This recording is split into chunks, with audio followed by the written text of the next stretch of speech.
हरे कृष्ण सर्वने दंडवत प्रणाम। हरे कृष्ण प्रभु जी दंडवत प्रणाम। हरे कृष्ण।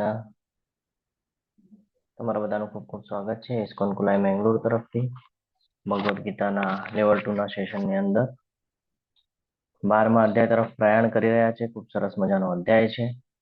ભક્તિ યોગના કહીએ ને કે શૃંખલા ચાલી રહી છે અને એમાં આજનો અધ્યાયનું નામ પણ ભક્તિ યોગ છે. તો પંચતત્વના દર્શન થઈ રહ્યા છે. શ્રી શ્રી રાધા ગોવિંદજીના ચરણોમાં વંદન કરી ગુરુ મહારાજના આશીર્વાદની સાથે મંગળતાની કામના કરીએ અને આજના શુભ દિવસ તરફ આગળ વધીએ. ઓમ અજ્ઞાનાતિમિરાંધસ્ય જ્ઞાનાંજનશલાકયા ચક્ષુરુન્મિલિतं येन તસ્મૈ શ્રી ગુરુવે નમઃ. શ્રી ચૈતન્ય મનોભીષ્ટં સ્થાપિतं येन ભૂતલે स्वयं रूप कदा मह्यं ददाति स्वपदान्तिकम्. वन्देऽहं श्रीगुरु श्रीयुतपदकमलं श्रीगुरुन् वैष्णवांश्च श्रीरूपं साग्रजातं सगणरघुनाथान्वितं तं सजीवं साद्वैतं सावधूतं परिजनसहितं श्रीकृष्णचैतन्यदेवम् श्री राधा कृष्ण पादा सगण ललिता श्री विशाखान्वितंश हे कृष्ण करुणा सिंधु दीनबंधु जगतपते गोपेश गोपिका कांत राधा कांत नमोस्तुते. तप्त कांचन गौरांगी श्री राधे वृंदावनेश्वरी वृषभानुसुते देवी प्रणमामि हरिप्रिये. वाञ्छाकल्पतरुभ्यश्च कृपा सिन्धुभ्य एव च पतितानां पावनेभ्यो वैष्णवेभ्यो नमो नमः. नमो ओम विष्णुपादाय कृष्णपृष्ठाय भूतले श्रीमते भक्तिवेदान्त स्वामिन् इति नामिने नमस्ते सारस्वते देवे गौरवाणी प्रचारिणे निर्विशेष शून्यवादी पाश्चात्यदेशतारिणे जय श्री कृष्ण चैतन्य प्रभु नित्यानंद श्री अद्वैत गदाधर श्रीवासादि गौर भक्त वृंद. हरे कृष्ण कृष्ण कृष्ण हरे हरे हरे राम राम राम राम हरे हरे. हरे कृष्ण सर्वने दंडवत प्रणाम. હરે કૃષ્ણ પ્રભુજી દંડવત પ્રણામ. હરે કૃષ્ણ. ગઈકાલે આપણે ખૂબ સરસ એવો 11મો અધ્યાય સમજવાનો પ્રયત્ન કર્યો જેની અંદર અર્જુનજીએ હરે વિનંતી કૃષ્ણ કરી. પ્રભુજી દંડવત પ્રણામ. હરે કૃષ્ણ દંડવત પ્રણામ. હરે અર્જુનજી કૃષ્ણ પ્રભુજી દળવંત પ્રણામ. હરે કૃષ્ણ માતાજી દંડવત પ્રણામ. તો ગઈકાલની ચર્ચા કરી રહ્યા છીએ આપણે કે 11મો અધ્યાય વિરાટ સ્વરૂપ વિશ્વરૂપના દર્શન અર્જુનજીના માધ્યમથી આપણે બધાએ પણ કર્યા. સંજય જે વિશ્વરૂપનું વર્ણન કર્યું હતું ભગવાને પછી ધીરે ધીરે જ્ઞાન આપ્યું, જેમ કે 10મા અધ્યાયની અંદર એમના વિભૂતિના દર્શન કર્યા, એમના ઐશ્વર્યના દર્શન કર્યા. એવી રીતે 11મા અધ્યાયની અંદર ભગવાને આપણને એ જ્ઞાન આપ્યું કે ભગવાન કહે છે સમય પણ હું જ છું. તો આપણે ધ્યાનમાં રાખવાનું છે કે સમય એનું કામ કરી રહ્યો છે, પરંતુ આપણે જે છે એ આળસ અને ઉન્માદની વચ્ચે આવી ને આપણું પતન કરી રહ્યા છીએ. એટલે સમયનો યોગ્ય કહીએ ને ઉપયોગ થવો એ આપણા જીવન માટે ખૂબ મહત્વનો છે. એટલે જે પણ સમય મળે આપણને એમાં હંમેશા ભગવાનનું સાધન કેવી રીતે બનીએ એની માટેનો પ્રયાસ આપણે કરવો જોઈએ. પછી અર્જુનજી પ્રાર્થના કરે છે અને ભગવાન એમનું જે દ્વિભુત સ્વરૂપ છે, ચતુર્ભુત સ્વરૂપ છે એના દર્શન કરાવે છે અને કહે છે કે આ દેવી દેવતાઓ ઋષિઓ એ લોકો પણ ખૂબ પ્રયાસ કરી રહ્યા છે આ બધા સ્વરૂપના દર્શન કરવા હેતુ, પરંતુ એ લોકો પણ આ દર્શન કરી શકતા નથી. તો મારો ખૂબ શુદ્ધ ભક્ત છે, તું મારો પ્રિય મિત્ર છે અને જે અનન્ય ભક્તિ કરે છે તો એ અનન્ય ભક્તિ દ્વારા જ શુદ્ધ ભક્ત બનાય છે. અને જ્યારે શુદ્ધ ભક્ત બને છે તો ભગવાન કહે છે ત્યારે તમે આ જે સ્વરૂપ છે એના દર્શન કરી શકો છો. તો જોવા જેવી બાબત છે કે ભાઈ ભગવાન આપણને એ કહે છે કે જે વસ્તુ બીજાઓ માટે પોસિબલ નથી એ બધું તમારી માટે હું પોસિબલ કરી આપું છું. ડિપેન્ડ કરે છે કે તમે એને કેવી રીતે જોવો છો. બહુ મહત્વનું છે કે અધ્યાય 11 અને 12 ની વચ્ચે એક કનેક્શન છે. કોઈને ખબર છે શું કનેક્શન છે? હરે કૃષ્ણ.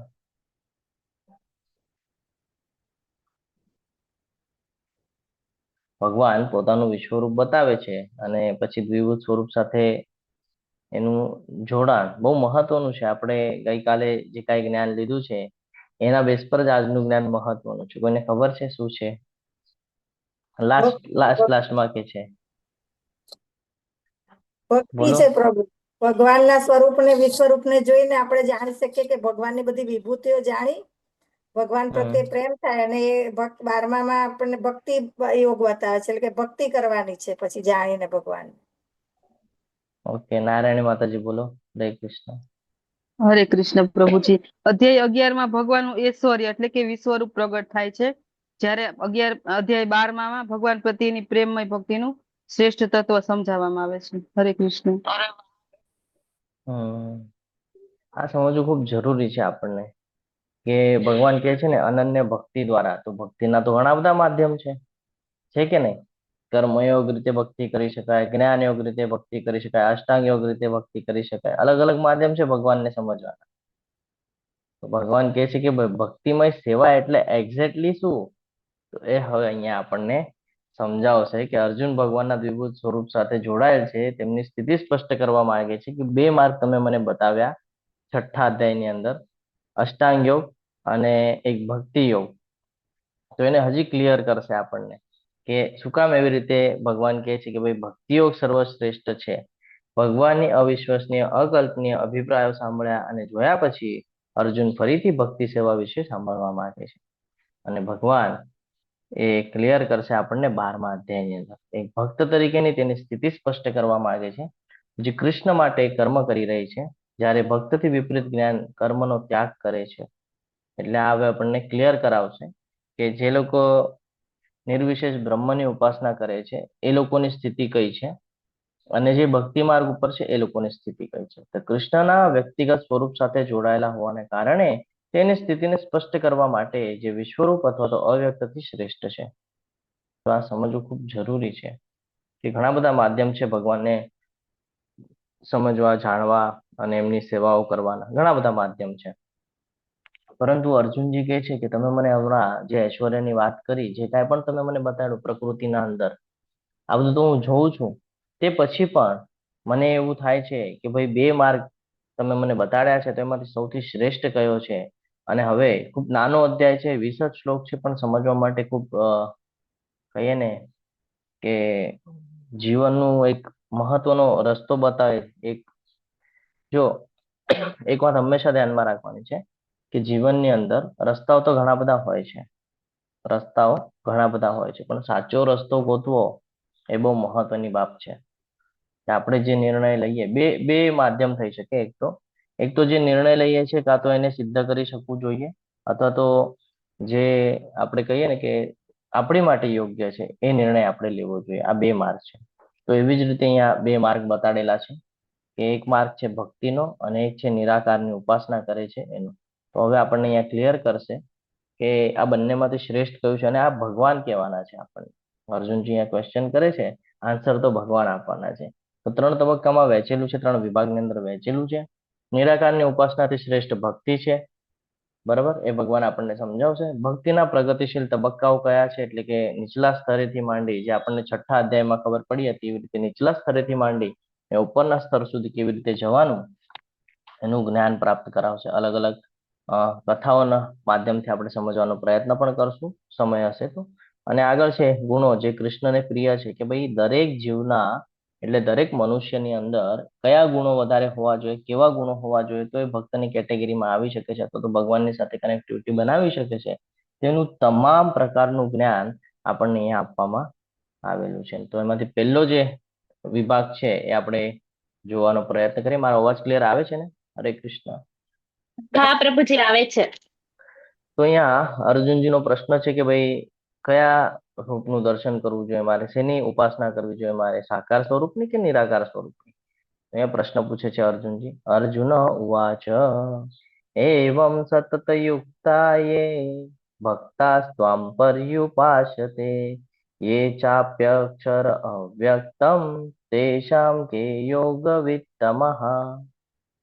અર્જુને પૂછ્યું, જેઓ સતત આપની ભક્તિમય સેવામાં લાગેલા રહે છે અને જેઓ અવ્યક્ત નિર્વિશેષ બ્રહ્મની ઉપાસના કરે છે, આ બેમાંથી વધારે પૂર્ણ એટલે કે સિદ્ધ કોને માનવા? કોને માનવા જોઈએ સિદ્ધ? હરે કૃષ્ણ.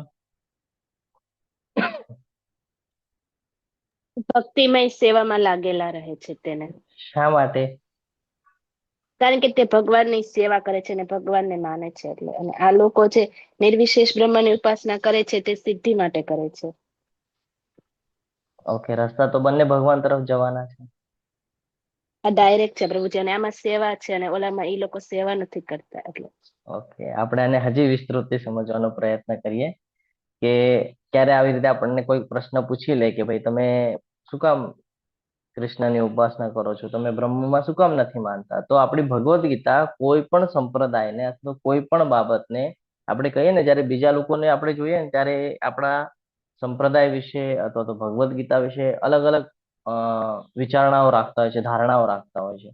ત્યારે આપણે જોઈએ કે આપણું જે ઇસ્કોન સંપ્રદાય છે, જે કહીએ ને કે ભાઈ વૈષ્ણવ સંપ્રદાય છે, એની અંદર આપણને આ જ્ઞાન આપવામાં આવે છે કે ભાઈ કોઈ સંપ્રદાયની બાબતમાં હંમેશા આપણે કહીએ ને કે ભાઈ દુજાભાવ નથી કરતી, એક્સેપ્ટ કરે છે પણ સમજાવે છે, આપણને ક્લિયરિફિકેશન આપે છે. તો આ જ અહીંયા સમજવાનું છે આપણે કે આપણે પણ કોઈ સંપ્રદાય વિશે જ્યારે ચર્ચા કરીએ છીએ ત્યારે આપણે એને ડાયરેક્ટ નકારી નથી નાખતા. ધ્યાનથી સાંભળશો, સમજશો તો ખબર પડશે કે આપણે નકારતા નથી, આપણે બધું એક્સેપ્ટ કરીએ છીએ. ત્યારે એ લોકો નકારી દે છે. શાસ્ત્ર છે, શાસ્ત્રના અનુસાર ચાલવું એ આપણું પ્રથમ કર્તવ્ય છે. તો 11મા અધ્યાયની વાત કરીએ તો એમાં અર્જુન જે છે એ ભગવાનનું સ્વરૂપ જોઈ જાય છે અને પછી ભગવાન લાસ્ટમાં એને કહે છે, આઈ થિંક 11.54માં એમ કહે છે કે ભાઈ માત્ર અનન્ય ભક્તિ છે ને, ભગવાનજીમાં કહે છે કે ભાઈ અનન્ય ભક્તિ દ્વારા જ તું મને જાણી શકીશ, એ વગર જાણી શકાતું નથી. તો અર્જુનજી જયારે આ સાંભળે છે કે ભાઈ અનન્ય ભક્તિની વાત ભગવાન કરે છે, તો પછી બે માધ્યમ મને 6થા અધ્યાયમાં ભગવાને કીધા કે એક નિરાકાર બ્રહ્મની ઉપાસના વાળો અને એક છે ભગવાનના વ્યક્તિગત એટલે કે સાકાર સ્વરૂપની વાત ભક્તિ માર્ગમાં બહુ મહત્વની રહે છે. તો આ શ્લોક દ્વારા અર્જુનજી પણ અહીંયા પ્રશ્ન પૂછે છે કે ભાઈ મારે વ્યક્તિગત રીતે તમારી ઉપાસના કરવી જોઈએ, એટલે કે જે આપણે વૈષ્ણવ કરીએ છીએ કે ભાઈ ભગવાન કૃષ્ણને સર્વોચ્ચ માની એનું જપ કરવું, કીર્તન કરવું, સેવા કરવી, પૂજા કરવી, અર્ચના કરવી, જે કાંઈ પણ છે, અને એની સાથે મારે ભગવાનની સાથેનો જે સંબંધ છે એ સ્થાપવો જોઈએ, કે નિરાકારવાદી જે છે, જે લોકો ભગવાનના નિરાકાર બ્રહ્મ જ્યોતિની ઉપાસના કરે છે અથવા અવ્યક્ત તત્વની જે ઉપાસના કરે છે, એવી રીતે એટલે એ લોકો એમ માને છે કે ભાઈ પરમ સત્યનું કોઈ સ્વરૂપ છે નહીં. અને ધ્યાન કરીએ આપણે તો ધ્યાન દ્વારા બ્રહ્મમાં લીન થઈ જવાય છે અથવા તો પ્રયત્ન કરાય છે, એવી રીતે એમનું સ્ટેટમેન્ટ છે. બરાબર છે. તો હવે આપણને કન્ફ્યુઝન થાય કે ભાઈ આ બંનેમાંથી શ્રેષ્ઠ કયું છે? તો અર્જુનજી એ જ ક્લિયર કરી લે છે કે ભાઈ જો હું એમ રાખું કે નિરાકાર બ્રહ્મની ઉપાસના કરું તો એ શું શ્રેષ્ઠ છે કે ભક્તિમય સેવા જ્યારે કે હું ભગવાનના સાકાર રૂપને દર્શન કરું તો એ શ્રેષ્ઠ છે? તો આ બંને બાબતો આપણે પહેલા સમજીએ અને પછી આપણને ક્લિયરિફિકેશન થશે કે શું કામ ભગવાન આપણને સમજાવે છે કે ભાઈ ભક્તિમય સેવા વધારે શ્રેષ્ઠ છે.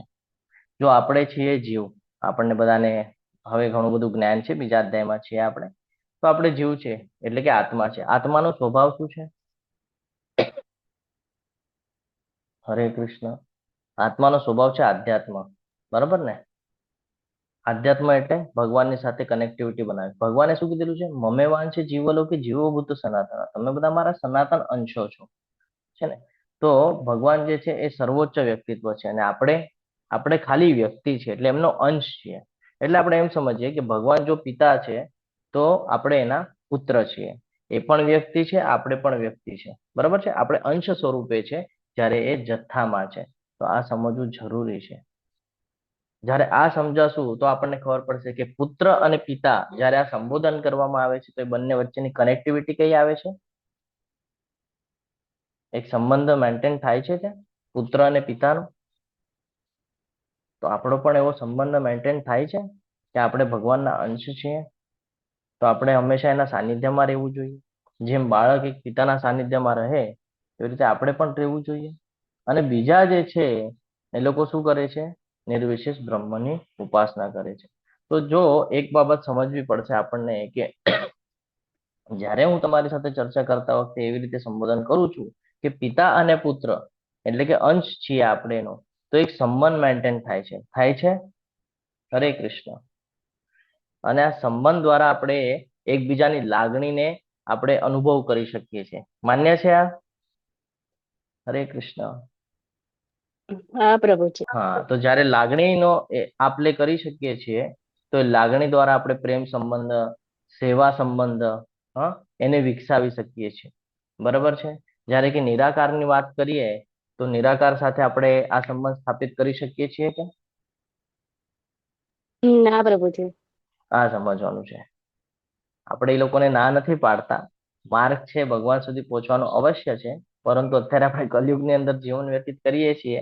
જો આપણે એની સાથેનો જે કનેક્ટિવિટી છે એ બનાવવા જ નહીં માગીએ તો કોઈ દિવસે ત્યાં સુધી પહોંચી નહીં શકીએ. જેમ અત્યારે ભગવાન કહે છે મમ્મી જીવો લોકો જીવભૂત સનાતન, આપણે બધા ભગવાનના અંશો છીએ. તો અંશો છીએ એટલે ભગવાનના સાનિધ્યમાં રહેવાનું છે ને.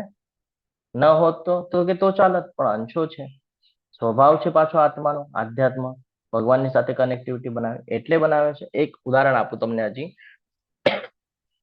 બે વ્યક્તિ છે, બરાબર છે? બંનેને જો આપણે એમ કહીએ કે ભાઈ ઉપર સૂર્ય દેખાય છે, શું દેખાય છે તને આકાશમાં? સૂર્ય સામે આંગળી ચીંધીએ અને કહે શું દેખાય છે ને આકાશમાં, તો કદાચ બેના જવાબ અલગ અલગ આવશે. બંને પહેલા તો એમ કહેશે કે ભાઈ આકાશની અંદર મને વાદળ અને સૂર્ય દેખાય છે. ચલો સૂર્ય દેખાય છે, માન્ય છે. હવે આ સૂર્યને સમજવું પણ જરૂરી છે કે શું આપણે પૂછશું ભાઈ સૂર્યના અંદર શું દેખાય છે? તો એક માણસ જે કહેશે કે ભાઈ મને સૂર્યનો પ્રકાશ દેખાઈ રહ્યો છે. શું કહેશે? મને સૂર્યનો પ્રકાશ દેખાઈ રહ્યો છે. જે જ્ઞાની હશે, જેની પાસે જ્ઞાન હશે, એ શું કહેશે? હરે કૃષ્ણ. આપણે બ્રહ્મ, પરમાત્મા, ભગવાન શીખી ગયા છીએ. બીજો માણસ શું કહેશે? કે પ્રકાશ ક્યાંથી આવી રહ્યો છે ને એના પાછળનું જે તત્વ ભગવાન છે ને, હા, એના પાછળનું જે તત્વ છે જે કામ કરે છે મને એ દેખાઈ રહ્યું છે. કારણ કે કઈક તો છે શક્તિ, ત્યારે તો પ્રકાશ આવી રહી છે. વગર શક્તિ પ્રકાશ પોસિબલ છે કે? બેટરી છે, એક એક્ઝામ્પલ હજી હું તમારી સાથે શેર કરું. બેટરી છે, તમે બેટરીને ચાલુ કરો તો એ અવશ્ય પ્રકાશ આપશે, પણ એની પાછળ કઈ શક્તિ હોય છે? ભગવાનની નહીં, બેટરીની વાત કરું છું. બેટરી જો આપણે ચાલુ કરીએ, હું બેટરી ચાલુ કરું તો એની પાછળ કઈક તો હોય ને, ત્યારે એ પ્રકાશ આપે ને. કઈ શક્તિ છે? સેલ પાવર સેલ હા, તો એવી જ રીતે આ નિરાકાર બ્રહ્મની ઉપાસના અને ભગવાનની વચ્ચે આ તફાવત છે કે બ્રહ્મ જ્યોતિ એટલે કે સૂર્યનો પ્રકાશ, અને આપણે એમ કહીએ ને કે ભાઈ સૂર્યનું મંડળ એટલે સૂર્ય જે ગ્રહ છે એ એટલે પરમાત્મા, અને એની પાછળ ભગવાન કૃષ્ણ એટલે કે બ્રહ્મ, પરમાત્મા અને ભગવાન. ભગવાન એટલે શ્રી કૃષ્ણ. અને આમ જો સૂર્યનો આપણે ઉપમા લેવા જઈએ તો સૂર્યની અંદર સૂર્યદેવ એટલે કે બેટરીને આપણે એક એક્ઝામ્પલ લઈએ તો બેટરીના અંદર બેટરીનો પ્રકાશ, બેટરીનો બલ્બ અને બેટરીની પાછળ કામ કરી રહી શક્તિ એટલે કે એ જે સેલ છે એ. સમજાય છે? હરે કૃષ્ણ. તો હવે તમે મને કહો, તમે ખાલી સૂર્યપ્રકાશને જાણશો તો શું તમે આખા એના પાવર વિશે માહિતી મેળવી લેશો? બેટરીને જો જાણવું હોય તો ખાલી હું એમ કહું કે ભાઈ પ્રકાશ આપું તો બેટરી તમે જોઈ લેશો ઓકે છે કે નહીં? આ સમજવું ખૂબ જરૂરી છે. તો હું તમને ખાલી એક એક્ઝામ્પલ હજી આપું. હું તમને ખાલી ભગવાન કૃષ્ણનો ફોટો બતાવું અને નાનપણથી તમને એમ કહું કે ભાઈ આમની ઉપાસના કરવાની છે. એમના વારામાં હું તમને ખાલી એટલું જ કહું કે ભાઈ આ ફોટો દેખાય છે ને, બસ આને પૂજવાનું છે, આને પૂજવાનું છે, આને પૂજવાનું છે. કેટલા સમય સુધી તમે પૂજા કરી શકશો, સ્મરણ કરી શકશો? બહુ થોડા સુધી, થોડાક સમય સુધી. કેમ? લીલા નથી ખબર, પૂર્ણ પુરુષોત્તમ પરમેશ્વર કોણ છે નથી ખબર, કથાઓ નથી સાંભળી, ભક્તિમય સેવાઓમાં ક્યારે ભાગ નથી લીધો, તો જાણી શકશો કે? હરે કૃષ્ણ. જ્યાં સુધી આપણે ભગવાન સાથેનો જે સંબંધ છે જ્યાં સુધી એ મેન્ટેન નહીં કરીએ, જો હું તમને કોઈ વસ્તુ ન બતાડું, બરાબર, અને તમને કહું કે ભાઈ તમારે આને માનવાનું છે, તો માની શકશો કે તમે? હું તમને એમ કહું કે ભાઈ આ મોબાઈલ છે, હવે હું મોબાઈલ દેખાડતો જ નથી તમને કે ભાઈ મોબાઈલ છે, વિચાર કરો હવે મોબાઈલ છે, કેટલા બધા મોબાઈલ આવી જશે માઇન્ડ ની અંદર, આવી જાય છે કે નહીં? પણ જો હું કોઈ સ્પેસિફિક મોબાઈલ તમને બતાડું કે ભાઈ આ મોબાઈલ છે, તો તમે શું કહેશો? હા, આ એન્ડ્રોઈડ છે, બરાબર છે, અથવા તો આ આઈફોન છે. તો આ સમજવું ખૂબ જરૂરી છે. જ્યારે કે નિર્વિશેષ બ્રહ્મની ઉપાસના કરે છે ને, તો એ લોકોનું સ્ટેટમેન્ટ એવું છે કે ભાઈ બ્રહ્મમાં લીન થઈ જવાનું છે. પણ બ્રહ્મ એટલે શું નથી ખબર, સમજાય છે? એટલા માટે ભગવાન હવે અહીંયા ખૂબ સરસ રીતે આપણને જ્ઞાન આપશે. જો અહીંયા બંને બતાડે છે. અર્જુનનો પ્રશ્ન છે કયું વધુ સંપૂર્ણ છે, ભક્તિમય છે? તમને સમજાયું છે ઉદાહરણો દ્વારા? હરે કૃષ્ણ. કેમ કોઈ બોલતું નથી સમજાણું? હજી હા બે એકાદ બે પ્રભુજી. ઉદાહરણ હા લઉં? પ્રભુજી હા પ્રભુજી. હજી ઉદાહરણની જરૂરત છે? સમજાયું. Okay okay. ના તો પ્રભુજી. કયું સારું છે, વ્યક્તિગતતા અથવા અવ્યક્તિગતતા? હરે કૃષ્ણ. કયું સારું છે, વ્યક્તિગત કે અવ્યક્તિગત? વ્યક્તિગત. હા, કોઈ વસ્તુ હું તમને બતાડું તો તમે એની પાછળ વિચાર કરી શકો છો ને કે આ છે. હવે નથી, કઈ વસ્તુ જ બતાડી નથી ને હું તમને એની પાછળ કેટલું પણ જ્ઞાન આપું, તમે શું કહેશો કે આ પ્રભુજી બધું હવામાં બોલે છે, ભાઈ ક્લિયરન્સ નથી આપી રહ્યા? સમજાય છે? એટલે આ સમજવું જરૂરી છે. તો ગુણાતીતવાદીઓના બે વર્ગો છે. વ્યક્તિત્વવાદી પરમેશ્વરની સેવા પોતાની જાતને તમામ ઉર્જા સાથે જોડે છે, અને અવ્યક્તિત્વવાદી જે અવ્યક્ત બ્રહ્મ ઉપર ધ્યાન કરવામાં વ્યસ્ત છે, જે અસ્પષ્ટ છે. ભગવદ્ ગીતાના દરેક અધ્યાયનો જો નિષ્કર્ષ આપણે ભગવાનના વ્યક્તિગત સ્વરૂપ સાથે જોડવાનો પ્રયત્ન કરીએ તો બીજા અધ્યાયની અંદર આપણને જ્ઞાન મળે છે કે જીવાત્મા એ આધ્યાત્મિક ચિંગારી છે, સંપૂર્ણ સત્ય અને સંપૂર્ણ આધ્યાત્મિક છે. જ્યારે છઠ્ઠા અધ્યાયની અંદર જાય છે તો 6.47 ની અંદર કહે છે કે ભક્તિ યોગ એ બધા યોગોમાં સર્વશ્રેષ્ઠ છે. યોગી નામ અપી સર્વેશામ. બરાબર છે? પછી સાતમા અધ્યાયમાં આવે છે તો કે છે જીવાત્મા એ સમગ્ર પરમેશ્વરનો ભાગ એટલે કે અંગ અને અંશ છે. સંપૂર્ણ ધ્યાન પરમેશ્વર તરફ એકાગ્ર કરવું એ આપણું પ્રથમ કર્તવ્ય બને છે. જે આઠમા અધ્યાયની અંદર જ્ઞાન મળે છે કે જે કોઈ પણ જીવ મૃત્યુ સમયે જો કૃષ્ણ વિશે વિચારે છે તો તે આધ્યાત્મિક આકાશમાં કૃષ્ણના નિવાસ સ્થાને જાય છે. અને આ જ જ્ઞાન આપણે આગળ વધારતા 12મા અધ્યાય સુધી આવીએ છીએ કે સર્વોચ્ચ ભગવાનનો સંગ મેળવવાનો એકમાત્ર રસ્તો છે ભક્તિ સેવા માર્ગ. તો હવે ભગવાન આપણને એનો જવાબ આપે છે બીજા શ્લોક દ્વારા. શ્રી ભગવાન વાચ મય્યાવેશ્ય મનો યે મામ નિત્યયુક્તા ઉપાસતે શ્રદ્ધા પરયુપેતાસ્તે મે યુક્તા તમામતઃ. પૂર્ણ પુરુષોત્તમ પરમેશ્વર બોલ્યા, જે મનુષ્યો મારા સાકાર રૂપમાં પોતાના મનને સ્થિર કરે છે અને અત્યંત શ્રદ્ધાપૂર્વક જો મારી પૂજા કરવામાં પરાયણ રહે છે તો તેઓ મારી દ્રષ્ટિએ પરમ સિદ્ધ છે. એટલે અર્જુનજી હવે અહીંયા પૂછે છે કે ભાઈ આમાંથી પરમ સિદ્ધ કોણ? તો ભગવાન હવે અહીંયા ખૂબ સરસ રીતે જવાબ આપે છે, અને જવાબને આપણે જીવનમાં ઉતારવાનું છે અને આપણે પણ ભક્તિમય સેવામાં આગળ વધવાનું છે. મય્યાવેશ્ય મનોયે મામ. મય્યાવેશ્ય, ભગવાન કહે છે તારું જે મન છે ને એને તારે મારામાં સ્થિર કરવાનું છે. હા, આપણું મન હંમેશા ક્યાં દોડતું હોય છે, ક્યાં ભાગતું હોય આપણું મન? હરે કૃષ્ણ. જેના વિચારો આપણે વધારે કરતા હોઈએ છીએ? ભૌતિક વસ્તુઓ પ્રત્યે. હા, પૈસા, પ્રતિષ્ઠા. સવારે ઉઠી એટલે સૌથી પહેલા તો મોબાઈલ હાથમાં આવે, હે ને? સૌથી પહેલા મોબાઈલ ઓપરેટ થાય, પછી એમાં કોઈ રીલ જોઈ જાય એટલે પછી કાં તો પ્રતિષ્ઠાની વાત આવી જાય, કાં પૈસાની વાત આવી જાય, કાં સંબંધોની વાત આવી જાય. આ ત્રણ જ કોઈ માધ્યમ છે જે આપણને ભૌતિક જગતમાં ફાસ્ટલી ખેંચે છે. તો કે છે કે ભાઈ આ બધું નથી કરવાનું. ભગવાન કે છે તારું મન મારામાં સ્થિર કર, તું મય્યાવેશ્ય મારામાં સ્થિર કર. મય્યાવેશ્ય મનોયમાં. તારું મનને મારામાં તું સ્થિર કરી દે. જે યોગી હોય ને, ઉત્તમ યોગી, એ પોતાનું મન છે હંમેશા ભગવાન કૃષ્ણમાં સ્થિર કરીને રાખે. શું કામ? તો કે ભાઈ અહીંયા ભૌતિક જગતમાં વધારે જાય ને. જો ખૂબ સરસ એક નાનું ઉદાહરણ આપું, જેના ઘરમાં નાના બાળકો હશે ને એ લોકો માટેનું ઉદાહરણ છે કે બાળકની માતા છે એ ઘણા બધા કામ કરતી હોય, ક્યારેક રસોડામાં રસોઈ કરતી હોય, ક્યારેક કપડા વાસણ જે કાંઈ પણ છે એના નિત્ય જે કાર્ય છે કાર્ય કરતી હોય. નાનું બાળક જ્યારે રમતું હોય અથવા તો મૂકી દીધું હોય કોઈ એક જગ્યાએ એને, અને એનું કામ ચાલતું હોય, તેનું ધ્યાન ક્યાં હોય? બધું નાના બાળકમાં હોય. છે ને, ભલે કામ ત્યાં કરતી હશે કિચનમાં, પણ એનું ધ્યાન હશે કે મારું બાળક બેડરૂમમાં કે હોલમાં શું કરી રહ્યું છે. 4 વાર આવીને જોઈને જશે. એને થાય છે કે નહીં આવું? તો એનું મન ક્યાં રહે છે? એ બાળકની અંદર રહે છે. એવી રીતે ભગવાન કહે છે કે તારું પણ જે મન છે એ મારામાં લગાડ. હવે એક ભક્ત હોય, એ ભક્ત કેવી રીતે પોતાનું મન ભગવાનમાં લગાડે છે? તો એ કોઈ પણ જગ્યાએ હોય, ઓફિસમાં હોય, હા, કોલેજમાં હોય, સ્કૂલમાં હોય, બિઝનેસ કરતા હોય, કોઈ પણ સ્થળે હોય, એને સ્થળથી મહત્વનું નથી. પણ એ જે સ્થળમાં છે, ઘરે હોય કે બારે હોય, ક્યાંય પણ હોય, ત્યાં એ એવી પ્રવૃત્તિઓ કરે છે જેનાથી ભગવાનની સાથે કનેક્ટિવિટી બનીને રહે. આ સમજવું ખૂબ જરૂરી છે. હવે કેવી રીતે કનેક્ટિવ બનાવે? તો શું કે છે ભગવાન અહીંયા? નિત્ય યુક્તા ઉપાસતે. નિત્ય યુક્તા એટલે હંમેશા સતત ભગવાનમાં જોડાયેલા રહેવાની વાત કરે છે. તો કેવી રીતે જોડાઈ શકે? હવે સમજો તમે બિઝનેસ કરો છો, કોઈ પણ સ્થળે છો, તો કેવી રીતે પોસિબલ થાય છે? ખાલી સવારે ઘરેથી જયારે ઓફિસ માટે અથવા તો જોબ માટે નીકળીએ, હા, તો શું ખાલી મંદિરમાં દર્શન કરીને વયા જશો તો થઈ જશે? શું આને ભક્તિ કહેવાય છે? ભક્તિ એટલે ના શું? પ્રભુજી. તો કેવી રીતે કરી શકીએ?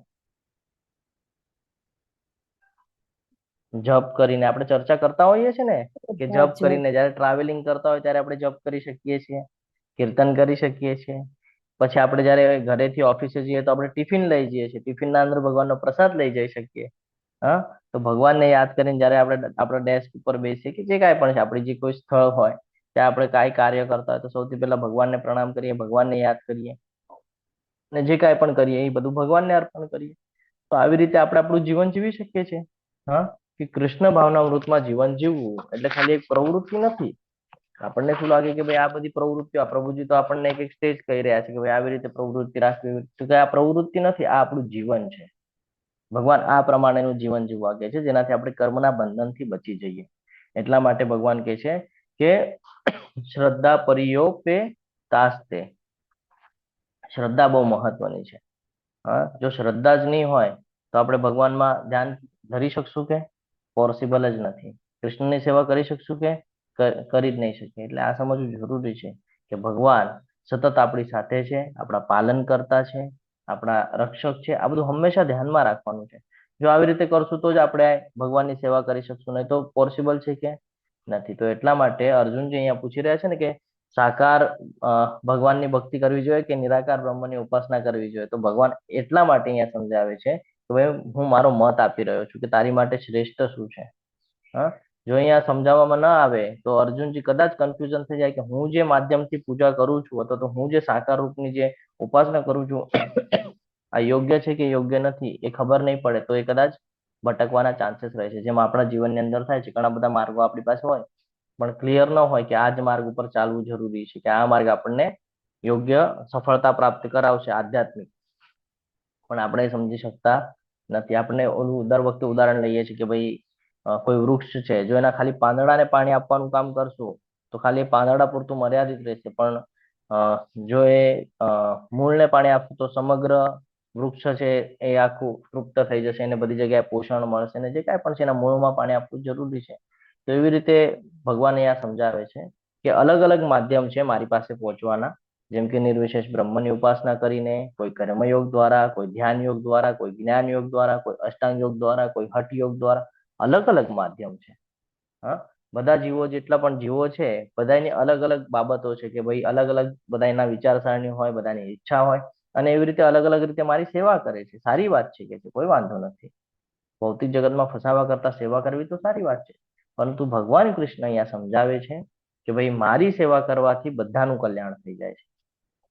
એટલે તમે કોઈ ખાલી કર્મયોગની વાત કરતા હો, કર્મ સુધારીને ભગવાન તરફ જવાનો પ્રયત્ન કરો, જ્ઞાન લઈને ભગવાન તરફ જવાનો પ્રયત્ન કરો, ધ્યાન દ્વારા ભગવાન તરફ જવાનો પ્રયત્ન કરો, એની કરતા ખાલી તમે ભક્તિ યોગમાં આવી જાઓ તો એની મેળે કર્મયોગ પણ થઈ જાય, જ્ઞાન યોગ પણ થઈ જાય, ભક્તિ યોગ પણ બધું થઈ જાય ભક્તિ યોગમાં આવ્યા પછી.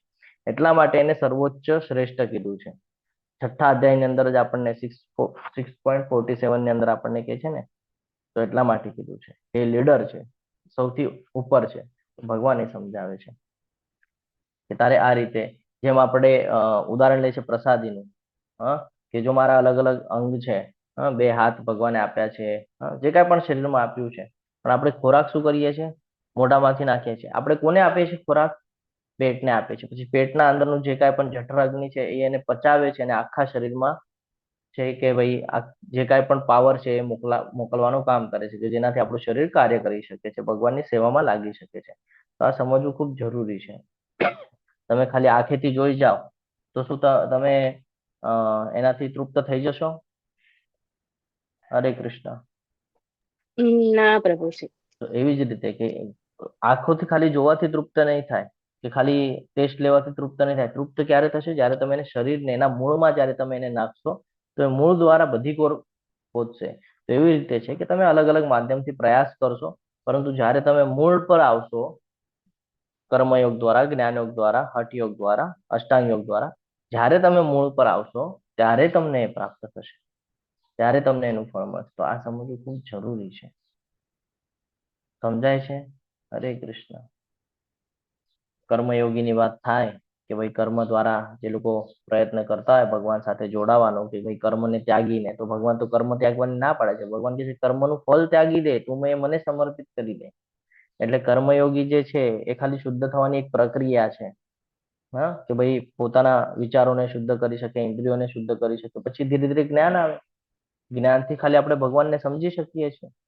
ધ્યાન આવે, એના પછી ધ્યાન કરવાનું કરીએ, જ્ઞાન મળે એટલે ધ્યાનમાં આવીએ. તો કે ભાઈ ભગવાનને શોધવાનો પ્રયાસ, કે ભાઈ ધ્યાન કરીને ભગવાન તરફ આપણું આકર્ષણ વધે એની માટેનો પ્રયાસ. પણ જે ભક્ત છે, ભગવાને તો કીધું ભાઈ તું કોઈ પણ માધ્યમમાં રહેવા દે, ક્યાંય પણ રહેવા દે, તું ખાલી મારું સ્મરણ કર્યા કર, બધું મને સમર્પિત કર્યા કર. તો સીધું ભગવાન સાથેનો સંબંધ જોડાવી દે છે ભગવાન ભક્તિ માર્ગ દ્વારા. એટલે ભગવાન કહે છે અહીંયા આપણને કે યુક્ત તમામ હતા, કે મારો મત છે. હા, સર્વોચ્ચ યોગી કોણ છે? તો જે મારામાં મન સ્થિર કરે છે એ મારી માટે સર્વોચ્ચ યોગી છે. આ સમજવું ખૂબ જરૂરી છે. જીવનના અંદર આપણે ઘણા બધા પ્રયાસો કરતા હોય છે. કોઈ દેવી દેવતાની ઉપાસના કરતું હશે, કોઈ નિર્વિશેષ બ્રહ્મની ઉપાસના કરતું હશે, કોઈ કર્મયોગ દ્વારા, કોઈ જ્ઞાનયોગ દ્વારા, કોઈ હઠયોગ દ્વારા, કોઈ ધ્યાન યોગ દ્વારા.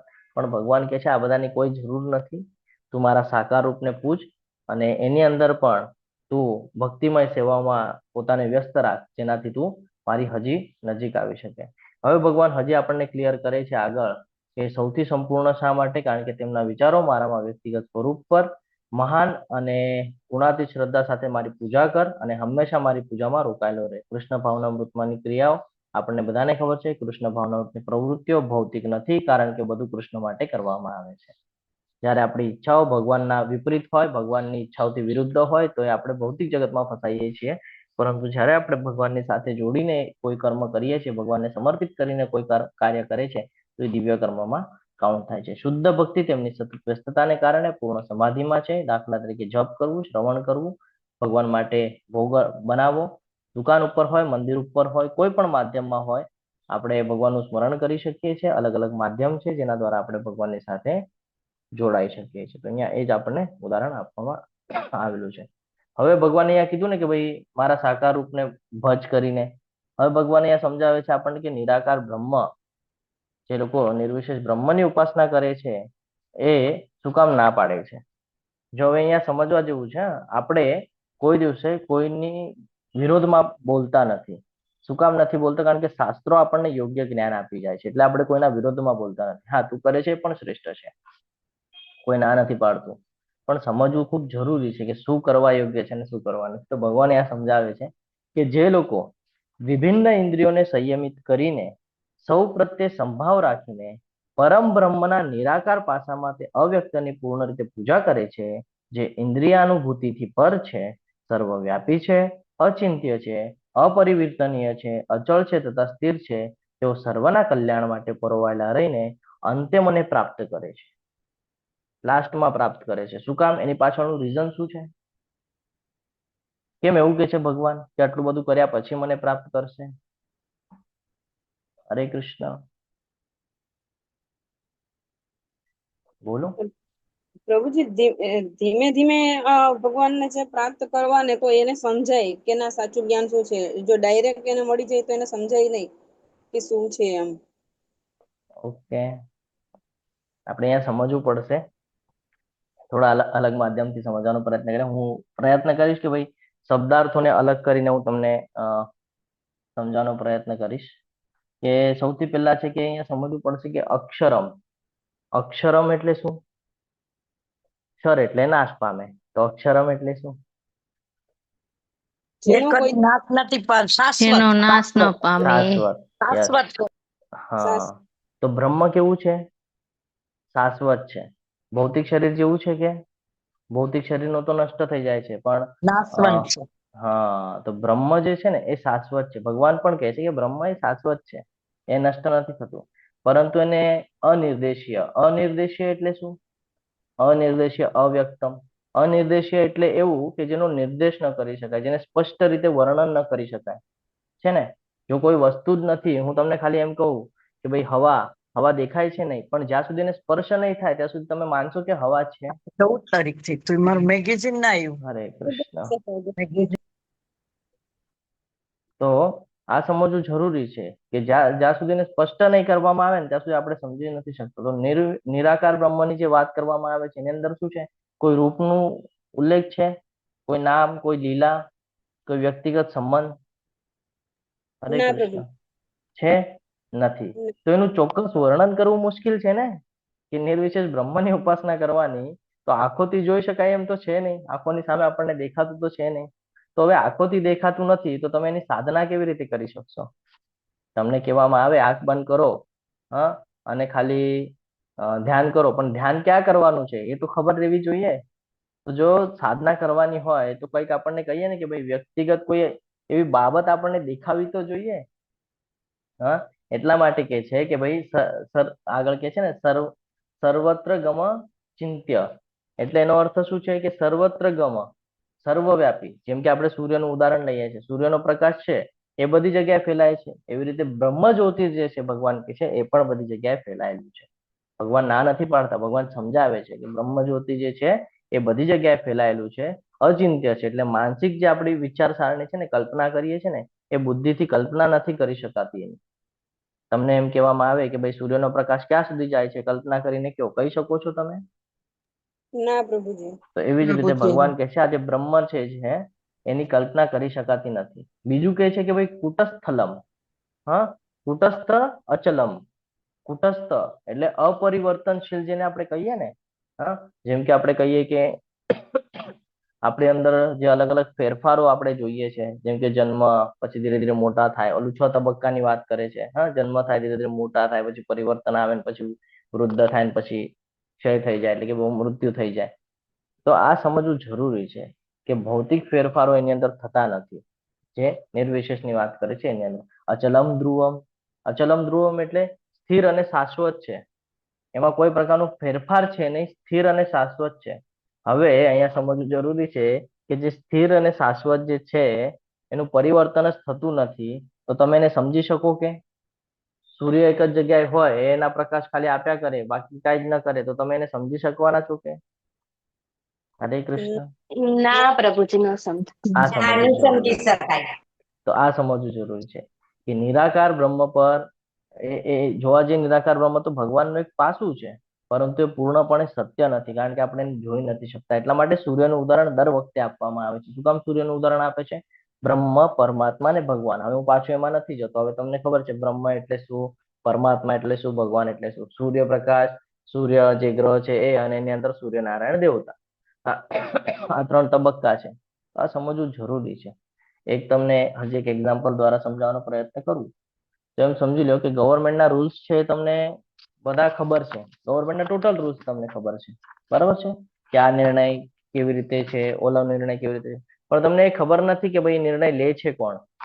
હા, જેમ કે રાષ્ટ્રપતિ લેતા હોય, મુખ્યમંત્રી લેતા હોય, પ્રધાનમંત્રી લેતા હોય. હા, જો હવે તમને ખબર જ નથી કે કોણ લે છે નિર્ણય, તમને ખબર છે નિર્ણય લેવાય છે, હા, ફાંસીની શિક્ષા આપવાનો નિર્ણય છે કે કોઈ બીજો નિર્ણય લેવાય છે, કોના દ્વારા લેવાય છે એ ખબર નથી, તો તમે જાણી શકો કે? તમારું જ્ઞાન પૂરતું છે કે? ના પ્રભુજી. જાણવું પડશે ને કે કયા સિસ્ટમની અંદર આ નિર્ણય લેવામાં આવ્યો. મેમ્બર ઓફ પાર્લામેન્ટની અંદર લેવામાં આવ્યો, કે સીએમ ની મીટિંગ થઈ એમાં લેવામાં આવ્યો. આ જાણવું પડશે ને, કે અધિવેશનની અંદર લેવામાં આવ્યો. તો સેમ એસ છે કે નિરાકાર બ્રહ્મનું જે જ્ઞાન છે એ અધૂરું નથી, પરંતુ એ પૂર્ણ પણ નથી. સમજાય છે? તમને જેમ ખબર પડી કે ભાઈ નિર્ણય લેવામાં આવી રહ્યા છે ક્યાં? ભાઈ એસેમ્બલી ના અંદર. પણ કઈ એસેમ્બલી? કોણ લઈ રહ્યું છે? નિર્વિશેષ બ્રહ્મ. સમજાય છે કે ત્યાં સુધી જવાનો માર્ગ છે? નિર્વિશેષ બ્રહ્મની ઉપાસના તમે કરશો, શેના બેસ પર કરશો? એની પાછળ શું છે ખબર જ નથી તો શેના બેસ પર કરશો? સમજાય છે? એટલે કે નિર્વિશેષ બ્રહ્મની ઉપાસના કરવી મુશ્કેલ છે, કષ્ટપ્રદ છે, કારણ કે ક્લિયરિફિકેશન નથી. સમજાય છે? જો હું કોઈને એક એક્ઝામ્પલ એવી રીતે હજી એક એક્ઝામ્પલ આપું. આપણે બાળકોનું બહુ એક્ઝામ્પલ લેતા હતા ને હમણાં. એક બાળકનું જ એક્ઝામ્પલ આપું. કોઈ બાળકને ખાલી એમ કહેવામાં આવે કે ભાઈ એને ફોટો બતાડવામાં, આ તારી મમ્મી છે, હા, હવે ફોટો કાઢી દો. હવે ખાલી એને કહેવામાં આવે ભાઈ તું તારા મમ્મીને પ્રેમ કર, તારી મમ્મી ખૂબ તારી માટે જીવ ઓલું કરે છે, તું કરી શકશે? જ્યાં સુધી એના મમ્મીને મળશે નહીં ત્યાં સુધી કરી શકશે? જાણશે નહીં ત્યાં સુધી કરી શકશે? ના પ્રભુજી. જ્યાં સુધી તમે ભક્તિ નહીં કરો, જ્યાં સુધી તમે લીલા નહીં સાંભળો, જ્યાં સુધી તમે કથા નહીં સાંભળો, જ્યાં સુધી તમે પ્રયાસ નહીં કરો, જ્યાં સુધી તમે જાણશો નહીં ત્યાં સુધી તમે એનું સ્મરણ કરી શકશો? ના પ્રભુજી. બસ તો ના આ જ સમજવા પ્રભુજી. જેવું છે. આ જ સમજવા જેવું છે.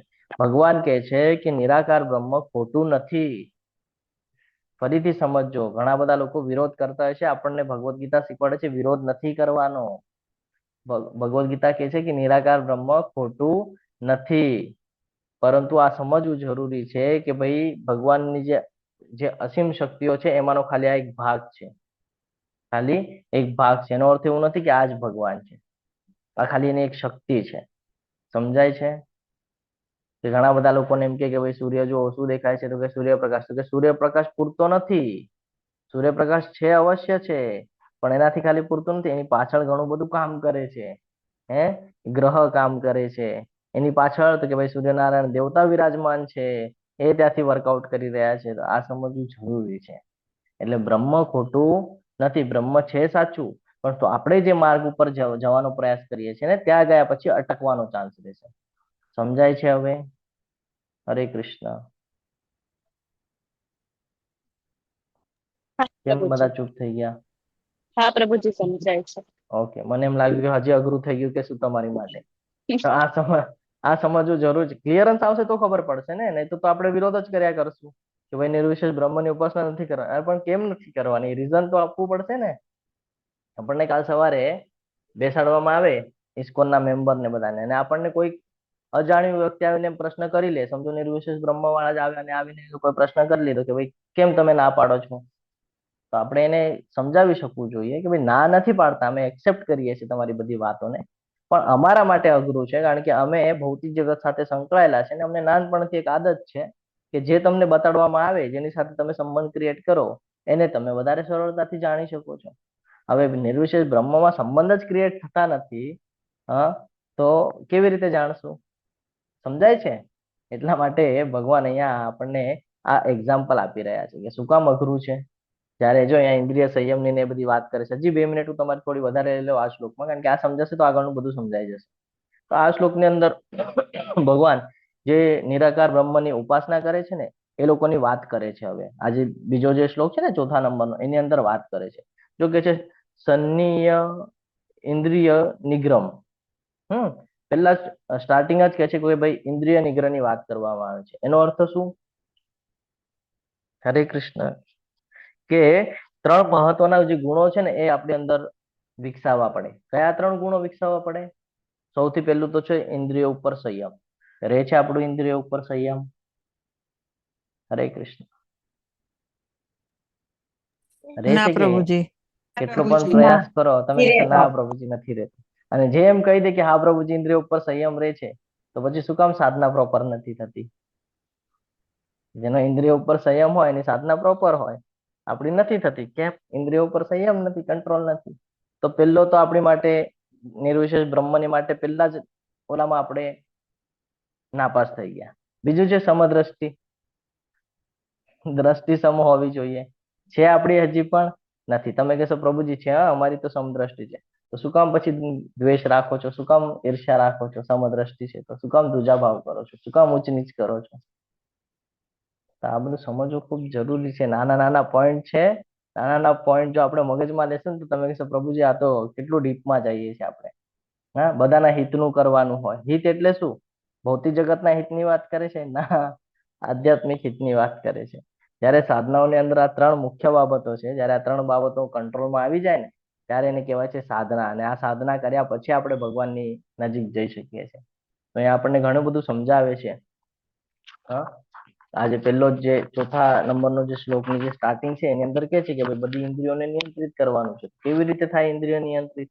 જો કોઈ મૂર્તિ જ નથી, જો તમને કોઈ સ્ટ્રક્ચર જ નથી બતાડવામાં આવ્યું, જો તમને લીલા જ સંભળાવવામાં નથી આવી, જો તમને નામ જ કહેવામાં નથી આવ્યું, તો તમે મનને સ્થિર કરશો ક્યાં? છે ને? હવે હું તમને અત્યારે કહી દઉં ભાઈ તમારે આજથી નિર્વિશેષ બ્રહ્મની ઉપાસના કરવાની છે પોસિબલ? છે કે પોસિબલ? હરે કૃષ્ણ. કેમ કોઈ આન્સર નથી આપતું હવે? ના પ્રભુજી. હા, અને જો હું તમને ભગવાન કૃષ્ણની લીલા સમજાવું, હા, એમનું મહાત્મ્ય સમજાવું, પૂર્ણ પુરુષોત્તમ પરમેશ્વર શા માટે છે એ સમજાવું, કથાઓ કહું, હા, એમણે આપેલા જે શાસ્ત્રોના સંદર્ભો છે એ સંદર્ભો દ્વારા સમજાવું, તો કરી શકો તમે ઉપાસના ભગવાનની? હા પ્રભુજી. આ સમજવું જરૂરી છે આપણને. કે એટલા માટે એ કષ્ટપ્રદ છે કે એની સામે આપણને કંઈક તો એવી વસ્તુ જોઈએ કે જેને આપણે કેન્દ્રમાં રાખી શકીએ. તે કેન્દ્રમાં રાખવા માટે કાંઈ છે જ નહીં. એક એક્ઝામ્પલ આપું, હા, તમને આકાશની નીચે હું ઊભું કરી દઉં, હા, વાદળાની નીચે તમને ઊભું કરી દઉં અને તમને એમ કહું કે ભાઈ હવે ખાલી આકાશ વિશે વિચાર કરો, ઉપર જોવાનું છે અને ખાલી વિચાર કરવાનો છે આકાશ વિશે. હવે તમે કરી શકશો આકાશ વિશે વિચાર? 5 મિનિટ પણ નહીં, 2 મિનિટમાં તમારું માઇન્ડ ડાયવર્ટ થઈ જશે. હે કે શું આ પ્રભુજી આ શું કરાવે છે? આ કાંઈ પણ કરાવે છે આ પ્રભુજી? થાય કે નહીં? હવે હું તમને આકાશને નીચે ઊભું કરું અને એમ કહું કે જો આ પ્રકૃતિ છે અને આ પ્રકૃતિ કૃષ્ણનું સુંદર સ્વરૂપ યાદ કરો, એમના હાથમાં વાંસળી છે, હા, વૃંદાવનના અંદર ઉપસ્થિત છે, ઘણા બધા ગોપ બાળો છે, ગોપીઓ છે, એની સાથે લીલા કરી રહ્યા છે. હા, હવે હમણાં મેં ખાલી નામ લીધું ને તો તમારા માઇન્ડમાં બધું ચાલવા માંડ્યું હશે. ચાલ્યું કે નહીં? હરે કૃષ્ણ. હા પ્રભુજી. કેમ ચાલ્યું? કારણ કે તમે એના વિશેની માહિતી મેળવેલી છે. હા. હા, તમે સમજેલા છો કે કૃષ્ણ કોણ છે. જ્યારે કે આકાશની વાત કરી તો આકાશને તમે જાણ્યું જ નથી, કોઈ દિવસે જોયું જ નથી આકાશને નિહાળીને, તો તમે ના સમજી શકો. પણ આકાશની નીચે ઊભું કર્યા પછી જો હું તમને કહું કે આ પ્રકૃતિ ભગવાન દ્વારા છે, તમે કહો કોણ ભગવાન? યાદ કર કૃષ્ણને. કોણ કૃષ્ણ? હા, વાંસળી વાળા કૃષ્ણ. તરત યાદ આવે હાથમાં વાંસળી છે, હા હા હા, આ જ કૃષ્ણ છે. હા, આઈડેન્ટિફાય થઈ રહ્યું છે. તો આવું આપણું સમજ છે, એક માનસિક સમજ છે આપણી, કે જ્યાં સુધી આપણને એના દર્શન નહીં કરાવે ને ત્યાં સુધી આપણે એનું સ્મરણ કરી શકતા નથી. સમજાણું હવે કે શું કામ અઘરું છે? હરે કૃષ્ણ. અને આપણે જો નિરાકાર જે બ્રહ્મની ઉપાસના કરે છે ને એમાં ઘણું બધું સ્ટ્રગલ છે. શું સ્ટ્રગલ છે સમજાવી દઉં કે ભાઈ આપણું જીવ જે છે આપણે પોતે, બરાબર છે, આપણો સ્વભાવ છે આધ્યાત્મિક. કેવો સ્વભાવ છે આપણો? આધ્યાત્મિક, જે ભગવાનની સાથે કનેક્ટિવિટી બનાવે. હવે જ્યારે આધ્યાત્મિક સ્વભાવ રાખવો તો એની માટે પાછા 2-3 પોઈન્ટ મહત્વના છે. કયા છે? એક તો જાતિભેદ કોઈ દિવસે ન કરવો, જે હમણાં આપણે ચર્ચા કરી ગયા, ઊંચ નીચની વાત કરતા હતા આપણે. જાતિભેદ ન કરવો. બીજું કે ભાઈ પૈસા ટકે, આર્થિક રીતે, બરાબર છે, કોઈ કે હું બહુ અમીર, કોઈ કે હું બહુ ગરીબ છું, ઊંચ નીચની જે ભેદભાવનાઓ રાખે ને એનાથી ઉપર ઉઠવું પડે. પહેલા આપણને એક એવી સિચ્યુએશનમાં આવવું પડે કે જે આપણે ન્યુટ્રલ થઈ શકીએ. હજી તો આપણે ભૌતિક જગતમાં જ એટલા બધા પડેલા છે. હા, તો એમાં આપણે ન્યુટ્રલ થવાનું વાત કરીએ તો થઈ શકે કે ન્યુટ્રલ? તમને કે ભૌતિક જગતના કાર્યો છોડી દો, હવે ખાલી તમારે આકાશની નીચે બેસીને તમારે ખાલી ઉપાસના કરવાની છે. છે પોસિબલ? નથી પોસિબલ. જ્યારે કોઈ 4-5 પ્રકારનો બલ્બ લગાડું, હા, કોઈ મોટો હોય વધારે વેટનો, કોઈ ઓછા વેટનો, કોઈ લાલ, કોઈ પીળો, કોઈ લીલો, હા, અને જ્યારે હું બટન ચાલુ કરું તો બધા બલ્બ પેટશે, બધા બલ્બ ચાલુ થશે. પરંતુ એની પાછળની શક્તિ જ જો મને નહીં ખબર હોય કે કેમ પેટે છે, એની પાછળ વીજળી કામ કરે છે, તો હું કોઈ દિવસે સમજી શકીશ કે નહીં સમજી શકાય. એટલે આ સમજવું જરૂરી છે કે દરેક શરીરના અંદર આત્મા છે, પણ દરેકનો આધ્યાત્મિક સ્વભાવ અલગ અલગ છે. કોઈ લીલા બલ્બને જોઈ શકે છે, કોઈ પીળા બલ્બને જોઈ શકે છે, કોઈ મોટા બલ્બને જોઈ શકે છે, કોઈ નાના બલ્બને જોઈ શકે છે, પરંતુ એની પાછળની જે શક્તિ છે એને જાણવાનો કોઈ પ્રયાસ કરી નથી રહ્યું. સેમ એસ નિરાકાર બ્રહ્મ, કે જે કરી રહ્યા છે એની પાછળનું જે મહત્વનું જે જ્ઞાન છે હજી સુધી પહોંચ્યું નથી. હા, બીજું જોવા જઈએ તો ભાઈ છેલ્લે કે છે સર્વભૂતા હિતે રથા. એનો અર્થ શું છે કે બધા જીવોના જે હિતનું હોય ને એ કરવાની વાત કરવામાં આવે છે. હવે બધા જીવોનું હિત એટલે શું, શેમાં રહેલું છે? હિત શેમાં છે? બીજાને લાભ કરાવી દો, પોતાનો લાભ કરું એમાં? હા, અત્યારે આપણે શું કરીએ છીએ? કોઈને દાન કરી દીધું, અરે મેં તો એને હેલ્પ કરી દીધી, હા, એના હિતનું કરી દીધું, આપણે એમ કહેતા હોય. કોઈને ભૂખ્યું હોય તો એને મેં પ્રસાદી આપી, હા, એના હિતનું કરી દીધું. નહીં, કોઈ કે બહુ મેં ટેમ્પલ બનાવી દીધું, કોઈ કે મેં હોસ્પિટલ બનાવી દીધી, હા, કોઈ કે ભાઈ મેં આટલું દાન કરી દીધું, એટલું દાન કરી દીધું, થઈ ગયું, એનાથી કલ્યાણ થઈ ગયું બધાનું, થઈ ગઈ એના જીવનમાં આધ્યાત્મિક ઉન્નતિ, મળી ગયું એને જ્ઞાન. શું લાગે છે? હરે કૃષ્ણ. નહીં થાય ને પૂર્ણ, હા પ્રભુજી. અપૂર્ણ રહી જશે ને. એટલા માટે ભગવાન કહે છે કે સર્વોત્તમ કલ્યાણકારી જો કાંઈ હોય, સર્વાભૂત હિતે રથા. ભૂત એટલે કે જીવની વાત કરે છે. બધા જે જીવ છે એના હિતનું જો તમારે કાંઈ કરવું હોય તો કૃષ્ણ ભાવના મૃતમાં એને લાવવું જરૂરી છે. ભગવાનના પ્રચારમાં એને લાવવું જરૂરી છે. હા, તમે ભૂખ્યા માણસને ક્યારેક કઈક પ્રસાદી આપશો તો એક દિવસ માટે પૂર્ણ થશે એનું જે કાંઈ છે તૃપ્તિ જે છે એક દિવસ, બીજા દિવસે પાછી ને ભૂખ તો લાગશે જ ને. એટલે આ સમજવું ખૂબ જરૂરી છે કે એને એ જ્ઞાન આપવામાં આવે કે જેનાથી ભગવાનની સાથે સંકળાઈ શકે, જન્મ મૃત્યુના ચક્રમાંથી પોતાને મુક્ત કરી શકે. યસ સમીર પ્રભુજી, બોલો. હરે કૃષ્ણ. હા, હરે કૃષ્ણ. એટલે આપણે લેવલ 1માં આ બાબતે ખાસ ડિટેલમાં ચર્ચા થઈ હતી કે પહેલા એકવાર એવું લાગ્યું કે આ બધું જો આવું હોય આ રીતનું, તો મારો જ ક્વેશ્ચન હતો કે તારો દુનિયા બંધ થઈ જાય એ રીતે. તો પણ પછી આપણે આગળ વાત થઈ કે કૃષ્ણ ભગવાનને સેન્ટરમાં રાખીને જે પણ કંઈક કાર્ય કરીએ છીએ તો એ એ એ એ આપણે એકદમ આમ એનો કોઈ અર્થપૂર્ણ કાર્ય છે એમ. નહીં તો પછી બીજું બધું કરીએ છીએ એ તો બધું જગત માટે જે કરીએ છીએ કરીએ જ છે, તો એ આપણે બંધનમાં નાખે છે. હરે કૃષ્ણ, હરિ બોલ.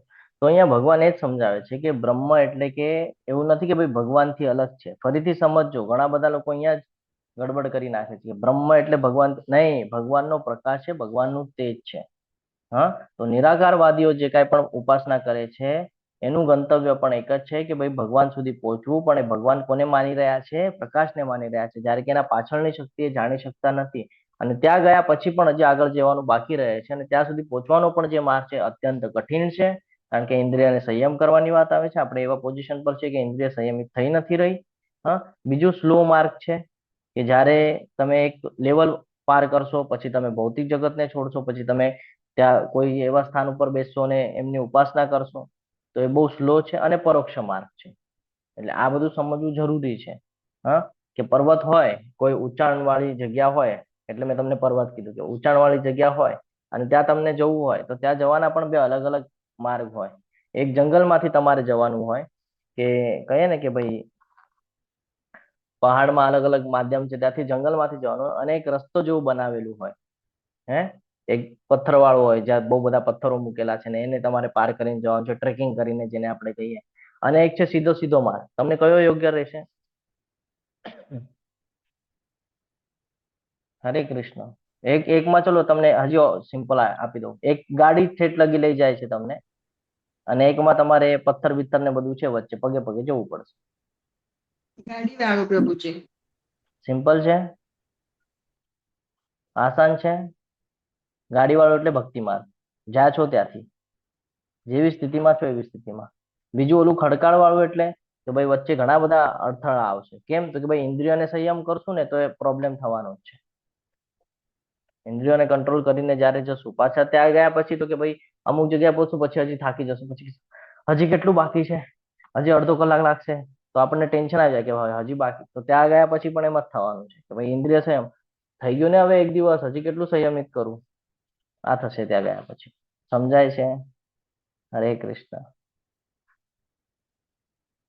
હું આશા રાખું છું કે કદાચ તમને આ બધા ઉદાહરણો દ્વારા સમજાતું હશે, પણ તમે આન્સર નથી આપતા તો મને કન્ફ્યુઝન થાય છે કે સમજાય છે કે નથી સમજાતું. હરે કૃષ્ણ. જો અહીંયા પણ એ સમજાવે છે કે ભાઈ સંપૂર્ણ સત્યની અવ્યક્તિગત કલ્પનાની લાક્ષણિકતાઓ એક તો અવ્યક્ત છે, સમજણની ધારણાથી આગળ છે, સર્વવ્યાપક છે, અકલ્પનીય છે, અપરિવર્તનશીલ છે, નિશ્ચય છે અને અચલ છે. જ્યારે કે અહીંયા અવ્યક્તની ઉપાસના કેવી રીતે કરવામાં આવે છે એ જાણીએ તો વિવિધ ઇન્દ્રિયોને નિયંત્રિત કરવાની વાત આવે છે, દરેકની સાથે સમાન વર્તન કરવાની વાત આવે છે, બધા માટે કલ્યાણકારી કાર્યમાં જોડાઈને કોઈ પણ સામાન્ય માણસ માટે મુશ્કેલ સંપૂર્ણ શરણાગતિનો અંતિમ સાક્ષાત્કાર થાય તે પહેલા ઘણી તપસ્યા સામેલ છે. એકદમ આસાનીથી તમે પહોંચી શકતા નથી, ખૂબ પ્રયાસ કરવો પડે છે, ખૂબ સ્ટ્રગલ કરવું પડે છે, અને એ પછી પણ કન્ફર્મેશન નથી કે તમે પહાડના ટોપ સુધી પહોંચી શકો છો. કારણ કે તમે રસ્તામાં જ થાકી જાઓ છો તો તમે ટોપ સુધી જઈ શકતા નથી. આ તો ગાડીમાં બેઠા સીધું એક્સિલેટર ઉપર પગ આપ્યો એટલે સીધું નોન સ્ટોપ એક જ કામ કરવાનું છે, શું? ભક્તિ. જે કાંઈ પણ બધું કૃષ્ણને અર્પણ બાબા. હવે જયારે કૃષ્ણને અર્પણ, જયારે ઇન્દ્રિય ત્યાં વ્યસ્ત છે તો બીજા ભૌતિક જગતમાં પડવાની આવશ્યકતા જ નથી. એટલે આ બધું સમજવું ખૂબ જરૂરી છે. આગળ વધીએ. હરે કૃષ્ણ.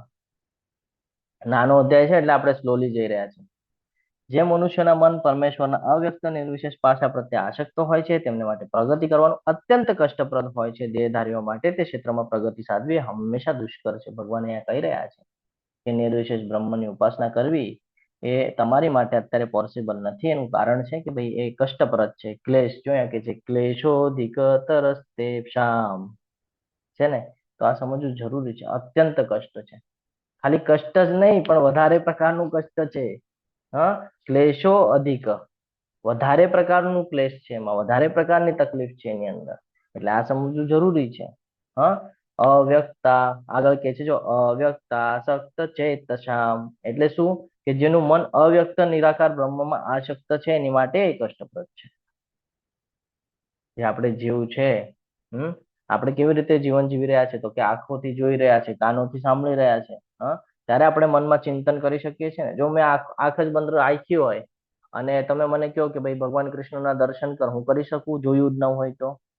પણ જો મેં એકવાર પણ જોયું હોય અને પછી તમે મારી આંખ બંધ કરાવો અને પછી કહો હવે પ્રભુજી કૃષ્ણના દર્શન કરો, તો હું કરી શકું કે ના કરી શકું? હરે કૃષ્ણ.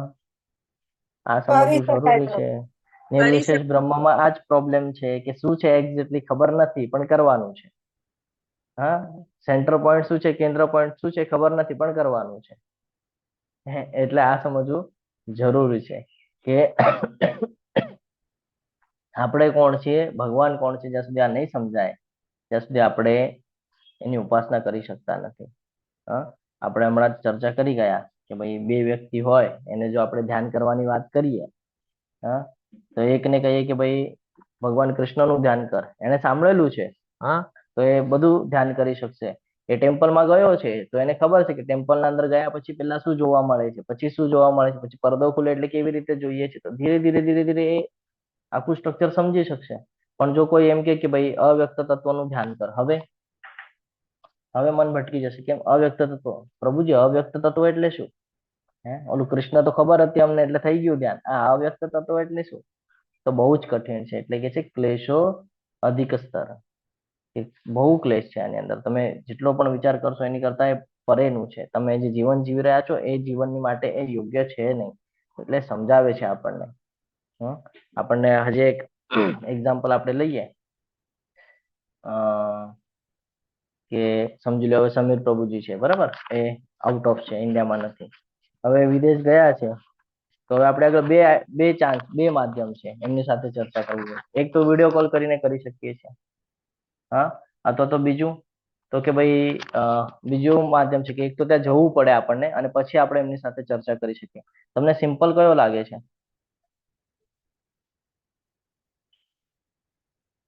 હરે કૃષ્ણ.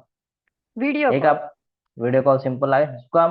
તમે ડાયરેક્ટ જોઈ શકો છો ને, તો જ્યાં છો ત્યાંથી કરી શકો છો. સેમ એજ ભક્તિ છે, જ્યાં છો ત્યાંથી કરી શકો છો. ત્યાં જઈને પછી જાણવાની જરૂરત નથી.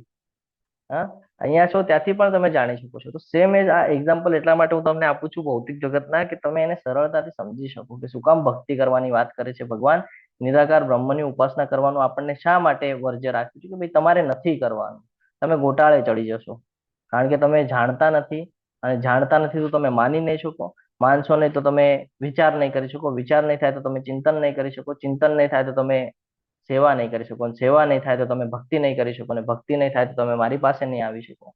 એટલે ભગવાન ના પાડે છે નિર્વિશેષ બ્રહ્મની ઉપાસના કરવાની. આગળ વધીએ.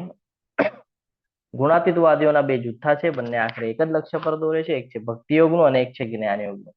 ભક્તિ યોગ જે વ્યક્તિઓ સંપૂર્ણ કૃષ્ણ ચેતનામાં છે અને ભગવાનની ભક્તિમાં સામેલ છે, જ્યાં છે ત્યાંથી કરવાનું છે. અને જ્ઞાન યોગીઓ જે સર્વોચ્ચ ભગવાનની અકલ્પનીય, અપ્રગટ, અવ્યક્તિગત અને લાક્ષણિકતાના માર્ગ ઉપર જે અનુસરણ કરે છે એની વાત કરી રહ્યા છે. તો આ બે માર્ગ છે. હવે આપણે બંનેની થોડી ચર્ચાઓ કરી લઈએ, થોડું સમજી લઈએ કે વ્યક્તિગત અને અવ્યક્તિગતતા અને વ્યક્તિગતતા આ બંને વિશે સમજવું જરૂરી છે. પહેલું આપણે લેફ્ટ સાઈડ નું બધું સમજી લેશું ને પછી રાઈટ સાઈડ પર આવશું. નિરાકારનું ધ્યાન કરો. મૂર્ત સ્વરૂપ માટે મુશ્કેલ છે. આપણને જો નિરાકાર કીધું તો ખબર નથી, જેને આકાર જ નથી એનું શું ધ્યાન કરવામાં આવશે? અભિવ્યક્ત ઇન્દ્રિયોની બહાર છે. ઇન્દ્રિયોને પ્રતિબંધિત કરવા પડશે, ઇન્દ્રિયોને સંયમ કરવું પડશે, કંટ્રોલ લાવવો પડશે, પછી પ્રયાસ થાય છે. ઉપનિષદ વગેરે દ્વારા બ્રહ્મને સમજવું જોઈએ, સંસ્કૃત ભાષાને શીખવું પડશે એની માટે, અને પછી ઘણી બધી બાબતો છે જે સમજવી પડશે. લાંબા અભ્યાસની જરૂરિયાતને કારણે ભક્તિ મુશ્કેલ લાગે. આજે અવ્યક્તિગત નિર્વિશેષ ઉપાસના છે એની અંદર જ્યારે ઘણી બધું તમે અભ્યાસ કરો, ઇન્દ્રિયને સંયમિત કરો, સંસ્કૃત ભાષા શીખો, પછી એ જે કાંઈ પણ કહે છે એ તમે સાંભળો અને પછી ભક્તિ કરવાની વાત કરે તો ભક્તિ તમને મુશ્કેલ લાગે. અને એમાં જુઓ તો ભાઈ કોની સાથે તમે કનેક્ટિવિટી બનાવશો તો કે ખબર નહીં, કંઈક પ્રકાશ જેવું છે, પ્રકાશ સાથે અમે કનેક્ટિવિટી બનાવી, પણ પ્રકાશ શું છે એ કઈ ખબર નથી. ડિપેન્ડ કરે છે પોતાના પ્રયત્ન ઉપર કે આપણે કેટલા એના માટે કટિબદ્ધ છે, કે કેટલો પ્રયાસ કરી રહ્યા છે એના પર ડિપેન્ડ છે. અને એના પછી પણ ચલો તમે પ્રયાસ પણ કર્યો તો ગેરંટી છે કે ભાઈ પાસ આઉટ થઈ જશો, સમજી જ જશો કે ભાઈ આ પ્રકાશ શું છે? નથી. હવે આવો વ્યક્તિગત, હવે સાકાર સ્વરૂપ પર આવો કે જેને આકાર છે. હવે એના પર આવીએ. કૃષ્ણના સ્વરૂપનું ધ્યાન કરો. થઈ શકે છે? પોસિબિલિટી છે? તમને બતાવી દેવામાં આવે મૂર્તિ દ્વારા, ફોટો દ્વારા કે આ કૃષ્ણ છે, હવે લીલા સંભળાવી દીધી, કથાઓ સંભળાવી દીધી, હવે તમે ધ્યાન કરી શકો છો? તો કે હા, બરાબર. ઇન્દ્રિયો જે છે કૃષ્ણ અને ધોનીને અનુભવી શકે છે.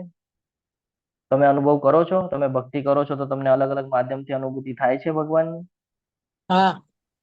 એટલે તમે તમારા ઇન્દ્રિયોને ભગવાનમાં વ્યસ્ત રાખી શકો છો. પોસિબલ છે? ત્યાં પોસિબલ નતું ઇન્દ્રિયને સંયમિત કરવું, અહીંયા ઇન્દ્રિયને ભગવાનમાં વ્યસ્ત કરવું પોસિબલ છે? તો કે હા. ભક્તિમય સેવા દ્વારા કૃષ્ણને સમજવામાં આવે છે. કેવી રીતે? તો અલગ અલગ માધ્યમ છે. શ્રવણમ થી માંડીને આત્મનિવેદનમ સુધી, નવદા ભક્તિ, હરે કૃષ્ણ મહામંત્રનો જપ કરવાથી, આધ્યાત્મિક ગુરુના માર્ગદર્શનમાં નિષ્ઠાપૂર્વક જ્ઞાન લેવાથી, જે નિયમનકારી પ્રણાલીઓ છે એ બધી આપણે કહીએ ને કે ભાઈ બધા નિયમોને ફોલો કરીએ છીએ. કૃષ્ણને નિયમનકારી પ્રણામ લાગણીઓ આપીને, પ્રભુની ભવ્યતા સાંભળીને, પ્રભુને નૈવેદ્ય ધરાવીને, એનો પ્રસાદ છે એ ગ્રહણ કરીને આપણે ધીરે ધીરે ભક્તિમય સેવા કરીએ છીએ, નવદા ભક્તિ. હરે કૃષ્ણ. તો આ સમજવું જરૂરી છે. પછી તો કે સંપૂર્ણપણે સ્વાભાવિક છે, કુદરતી છે, કરી શકો છો તમે. કોઈ તમને પ્રેશર આપવામાં આવે છે? નહીં. કોઈ તમને બર્ડન લાગે છે જ્યારે ભગવાનની સેવા કરવાની વાત આવે બર્ડન લાગે છે? તો કે નહીં. કૃષ્ણ સાથેના સંબંધોથી દુઃખ ઘટી જાય છે. આ ભૌતિક જગતનું જે ટેન્શન છે, તાપ છે, ક્લેશ છે, ચિંતા છે, ભય છે, ઓછો થઈ જાય છે. જ્યારે તમે ટેમ્પલમાં જઈને કીર્તન કરતા હો છો, ભૌતિક જગત યાદ આવે છે?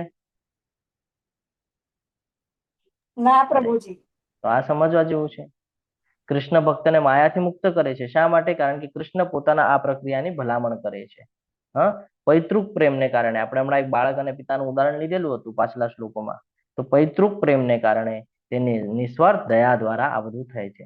એટલે જ્યારે કે તમને આકાર આપવામાં આવે છે, આકાર બતાડવામાં આવે છે, તો તમે એની ઉપાસના સહેલાઈથી કરી શકો છો. જ્યારે બતાડવામાં નથી આવતો ને તમને કહેવામાં આવે છે કે આકાશમાં ઉભો રહીને ખાલી હવે આકાશ વિશે ચિંતન કરો, તમે કરી શકતા નથી. તો આ ઇનડાયરેક્ટલી અહીંયા આપણે સમજવાનું છે કે ભગવાન આપણને એ જ સમજાવે છે કે ભાઈ તારી માટે શું યોગ્ય છે અને શું યોગ્ય નથી. સાક્ષાત્કારની દ્રષ્ટિએ જો જોઈએ તો બ્રહ્મ એટલે કે નિર્ગુણ, ગુણો વિનાના, અસંગત, બધા વિસ્પરિત, અપરિવર્તનીય, નિશ્ચિત અને અચલ છે. પ્રવૃત્તિના અભાવને કારણે કોઈ સમૃદ્ધિને સમજી શકતા નથી. અંતે સંપૂર્ણ સત્યનો અહેસાસ થવાનું જોખમ હોય છે. ક્લિયરન્સ નથી, પાસ આઉટ થશું જ કે નહીં. તેના મૂળ સ્વભાવના એટલે કે શાશ્વત એટલે કે સત અને જ્ઞાન એટલે કે ચિત્ત પાસાઓને સાકાર કરી શકે છે. એટલે કે આંશિક અનુભૂતિ થઈ શકે છે, પણ ક્લિયરન્સ આવે છે કે નહીં? ક્લિયરન્સ ક્યારે આવે છે? તો કે જ્યારે સગુણ એટલે કે ભગવાનની જ્યારે ઉપાસના કરીએ છીએ ત્યારે. શું કામ? કારણ કે સગુણ છે, જેની અંદર સ્વરૂપ પણ છે, ગુણ પણ છે, બધું છે. સાંભળીએ છીએ તો ક્લિયરન્સ આવે છે. અકલ્પનીય શક્તિઓ ધરાવે છે. 10મો 11મો અધ્યાય ભણી જાય તો ક્લિયરન્સ આવી જાય છે કે પ્રકૃતિ કેવી રીતે કામ કરે છે. ઉર્જા અને પરમાત્મા તરીકે બધા જ વિસ્તરિત છે. 3 વિષ્ણુની વાત કરીએ, પુરુષ અવતારની પ્રથમ 3 પુરુષ અવતાર, તો જ્ઞાન મળી જાય છે. અપરિવર્તનીય છે, નિશ્ચિત છે અને અચલ છે. 6 સમૃદ્ધિઓના માલિક છે. 6 ઐશ્વર્ય એનામાં પરિપૂર્ણ છે, એટલે આપણે એને પૂર્ણ પુરુષોત્તમ પરમેશ્વર કહીએ છીએ. સફળતાની ખાતરી આપવામાં આવે છે, કારણ કે અહીંયા કાંઈ ગુમાવવામાં આવતું નથી. ક્લિયરન્સ છે. અને તેના મૂળ સ્વભાવના શાશ્વત એટલે કે સત, અને જ્ઞાન એટલે કે ચિત્ત, અને આનંદની અનુભૂતિ થાય છે. એટલે બ્રહ્મ અને પરમાત્માની અનુભૂતિ સામેલ છે એની અંદર. ક્લિયરન્સ છે. એટલે કોઈ પ્રકારનું આપણને ચિંતા કરવાની આવશ્યકતા છે નહીં. અહીંયા સુધી ક્લિયર છે? પ્રભુજી હેન્ડ રેસ છે. સમીર પ્રભુજી, કઈ કેવું છે તમારે?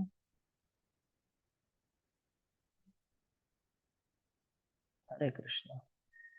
હરે કૃષ્ણ. લાસ્ટ ટાઈમમાં હતો ને એ રહી ગયું. ઓકે, આગળ વધીએ. ક્લિયર હોય તો.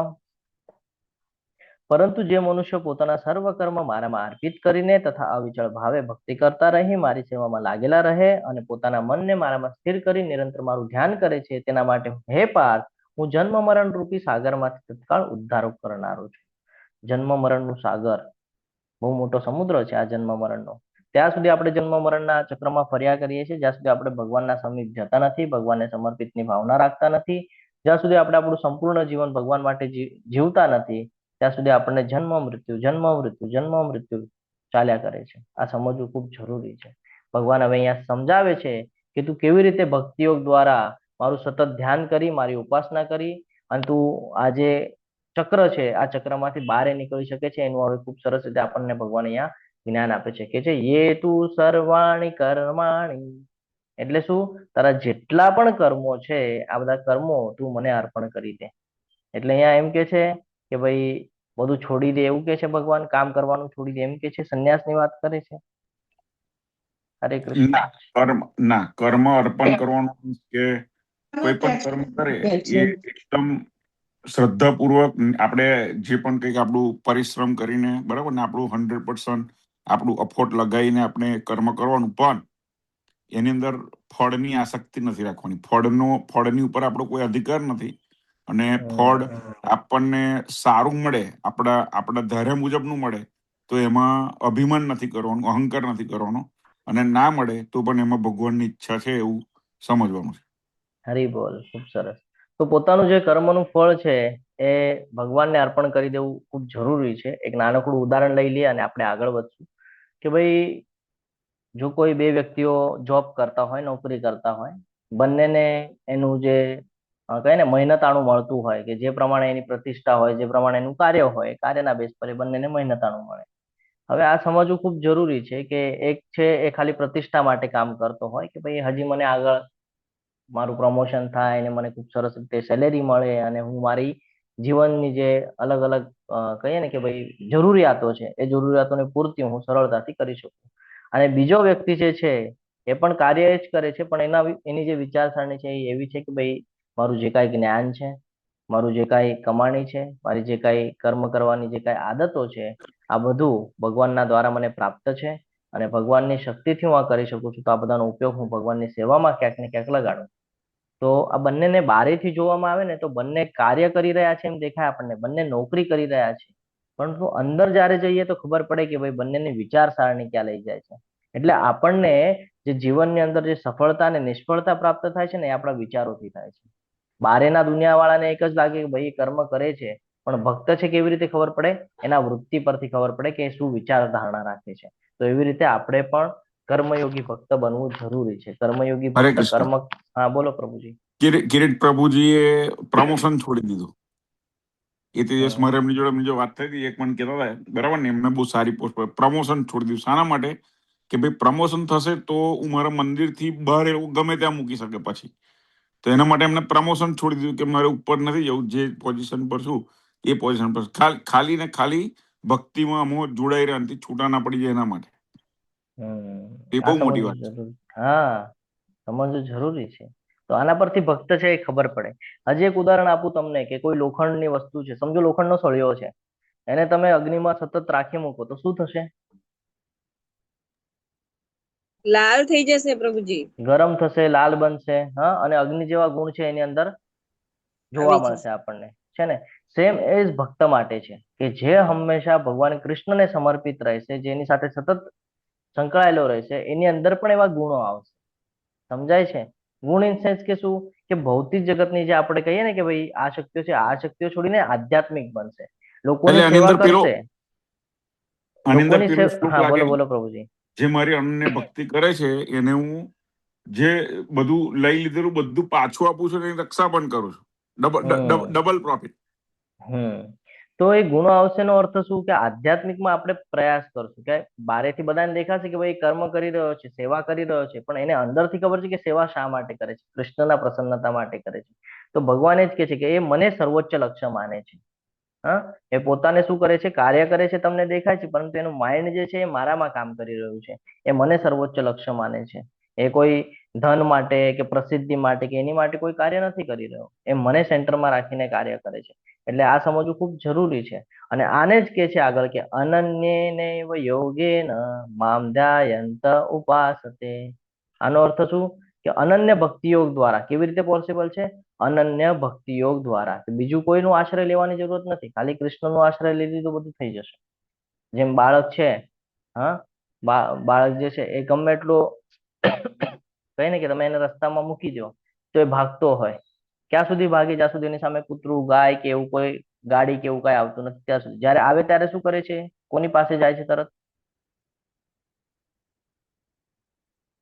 બાળક એની તમારી મમ્મી સાથે છે છે. હા, માતા પાસે, આ એના માતા ધ્યાનમાં રાખ. પાસે. તો આપણા જેવું પણ છે. આપણે શું કરીએ છીએ? ભૌતિક જગતમાં અહીંયા ત્યાં ભાગીએ છીએ, પછી કઈક આવે તો કે ભગવાનના શરણમાં જઈએ છીએ. તો આ હંમેશા ધ્યાનમાં રાખવાનું છે કે પહેલેથી જ ભગવાનનું શરણ સ્વીકારીને રાખશું ને તો ચિંતા કરવાની જરૂરત નથી. એટલે ભગવાન કહે છે મામ ધ્યાયંત ઉપાસતે, કે મારું ધ્યાન કરીને મારી ઉપાસના કર્યા કર. તું ભટકીશ પણ નહીં, હું તને ભટકવા પણ નહીં દઉં. આજે ભાગવાની વાત કરી ને બાળકની, તો કહે છે એ ભાગવા પણ નહીં દઉં. તું સતત મારામાં તારું ધ્યાન રાખ ને, સતત હરિનામ જપ કર, કીર્તન કર, કોઈને કોઈ સ્વરૂપના દર્શન કર, લીલાઓનું શ્રવણ કર, કથાઓ વાંચ, બીજાને કે કથાઓ, બુક ડિસ્ટ્રીબ્યુશન કર, આ જ્ઞાન બીજા સુધી પહોંચાડ, ભક્તોની સેવા કર, વૈષ્ણવોની સેવા કર. આ બધું ભગવાન આપણને કહી રહ્યા છે, સમજાવે છે અહીંયા કે ભક્તિની અંદર ભગવાન એમ નથી કહેતા કે તારું જીવન છોડી દે. ભક્તિની અંદર જીવન નથી છોડવાનું, પણ જે કાર્ય કરીએ છીએ ભગવાન માટે કરવાનું છે. જેમ કે બિઝનેસ કરીએ, નોકરી કરીએ, એની સાથે સાથે પરિવાર પણ સંભાળવાનું છે, પણ બધું રાખવાનું છે. ભગવાન કહે છે કે બધું સેવા તરીકે કરવાનું છે, કે મારું કર્તવ્ય બને છે કે મારા ફેમિલીનું ધ્યાન રાખવું એ મારું કર્તવ્ય છે. 4 આશ્રમની વાત કરવામાં આવે તો એની અંદર કીધેલું છે. એટલે ભગવાન કહે છે સર્વ કર્માણી મયી સંન્યસ્ય મત્પરા. આ સમજવું ખૂબ જરૂરી છે. ભગવાન અહીંયા સમજાય છે. યસ, હર્ષા માતાજી બોલો. હરે કૃષ્ણ. હરે કૃષ્ણ પ્રભુજી. કાલે અમે રીડ કરતા હતા ને પ્રભુજી, તો એમાં પતંગિયાનું ઉદાહરણ પ્રભુપાદે આપ્યું પ્રભુજી. તો અગ્નિ સાથે, કે અગ્નિ જ્યારે બળે ત્યારે પતંગિયાને એનો ઝળહળાટ દેખાય છે, અને ઈ ત્યાં જવાનું કરે છે કે આ ઝળહળાટ દેખીને હું અહીંયા, આ તો એ ફૂલોની સુગંધ મૂકીને ત્યાં જાય છે. અને ત્યાં જાય છે તો શું થાય છે કે અગ્નિમાં બળીને ભસ્મ થઈ જાય છે.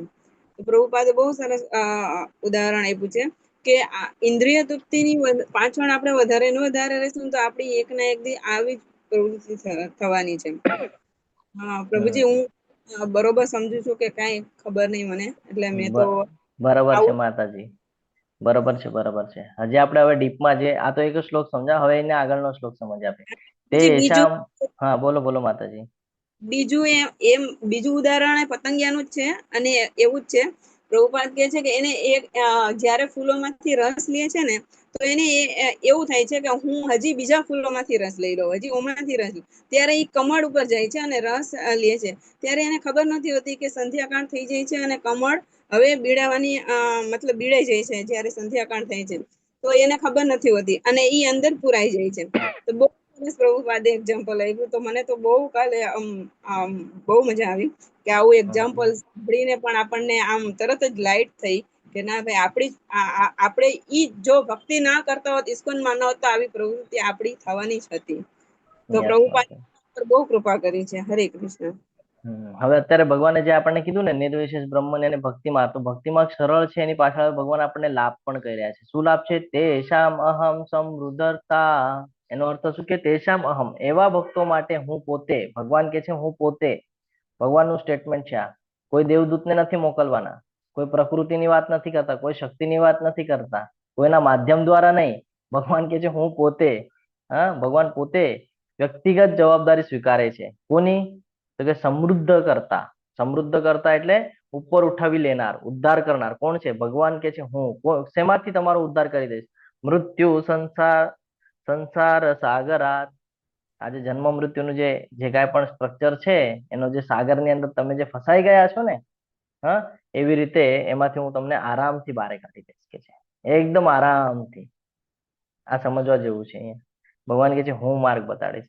જેમ સમુદ્રની અંદર તમે જુઓ, અહીંયા એક ઉદાહરણ છે એટલે હું તમારી સાથે લઉં છું કે જો એ ડૂબી રહ્યો છે, ડૂબે છે કે નહીં? તો આપણે બધા પણ શું કરીએ છીએ? ડૂબી રહ્યા છીએ અલગ અલગ માધ્યમથી. કોઈને કોઈ આ શક્તિ દ્વારા આ ભૌતિક જગતના આ જે સમુદ્ર છે, જે દલદલ છે, એની અંદર આપણે ડૂબી રહ્યા છીએ. તો જે કિનારા પર ઉભેલો માણસ હોય એ શું કરે? જો ડૂબેલું હોય તો શું જોવે?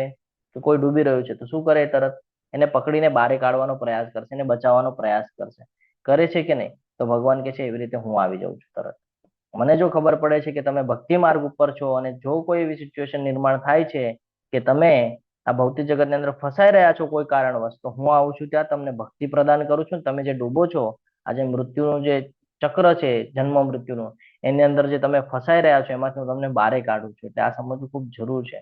મૃત્યુ સંસાર સાગરાત, જન્મ મૃત્યુના મહાસાગર માંથી આપણને કાઢે છે. જન્મ મૃત્યુનો મહાસાગર એટલે કીધું છે કે ભાઈ અહીંયા જન્મ છે, રોગ છે, વૃદ્ધાવસ્થા છે, મૃત્યુ છે, પછી વિયોગ થાય તો ડર, ચિંતા બધું આવે, અસંતોષ આવે, ઘણી બધી બાબતો છે. આવું બધું આપણા અંદર કન્ટિન્યુઅસ છે ને. સમુદ્રના અંદર જેમ તરંગો છે, સમુદ્ર છે એટલે મને યાદ આવતું જાય છે, સમુદ્રના અંદર જેમ તરંગો આવતું હોય એવી રીતે ભૌતિક જગતની અંદર આ બધી બાબતો આપણી અંદર જોવા મળે છે. કે ક્યારેક ભય લાગે, ક્યારેક અસંતોષ થાય, ક્યારેક વિયોગથી દુઃખ થાય, હા, ક્યારેક રોગ આવી જાય તો ચિંતા થાય, વૃદ્ધાવસ્થા આવે તો ચિંતા થાય. એટલે આ બધું સમજવું ખૂબ જરૂરી છે. આજે આપણે બધા જોઈએ છીએ ભૌતિક જગતની અંદર કોઈ પૈસા દ્વારા, કોઈ સ્વાસ્થ્ય દ્વારા, કોઈ સંબંધોથી, કોઈ વૃદ્ધાવસ્થાથી, બધા કંઈક ને કંઈક બાબતથી કંટાળી ગયા છે. કંટાળેલા છે કે નહીં? કોઈ આગળ પૈસા ન હોય તો કે પૈસા જ નથી. કોઈ વૃદ્ધાવસ્થા તો કે યાર મારું શરીર જ કામ નથી કરતું. કોઈ સંબંધ કે ભાઈ અમારી યારે હરખી રીતે રહેતો જ નથી. એવી બધી ચર્ચાઓ કરીએ છીએ કે નહીં? હા હરે પ્રભુજી. કૃષ્ણ. તો આપણે આમાં ફસાયેલા જ રહે છે. તો ભગવાન કે છે આ એક ચક્ર છે, આની અંદર તમે ફસાયેલા છો. તો આ સંસારનો મહાસાગર છે.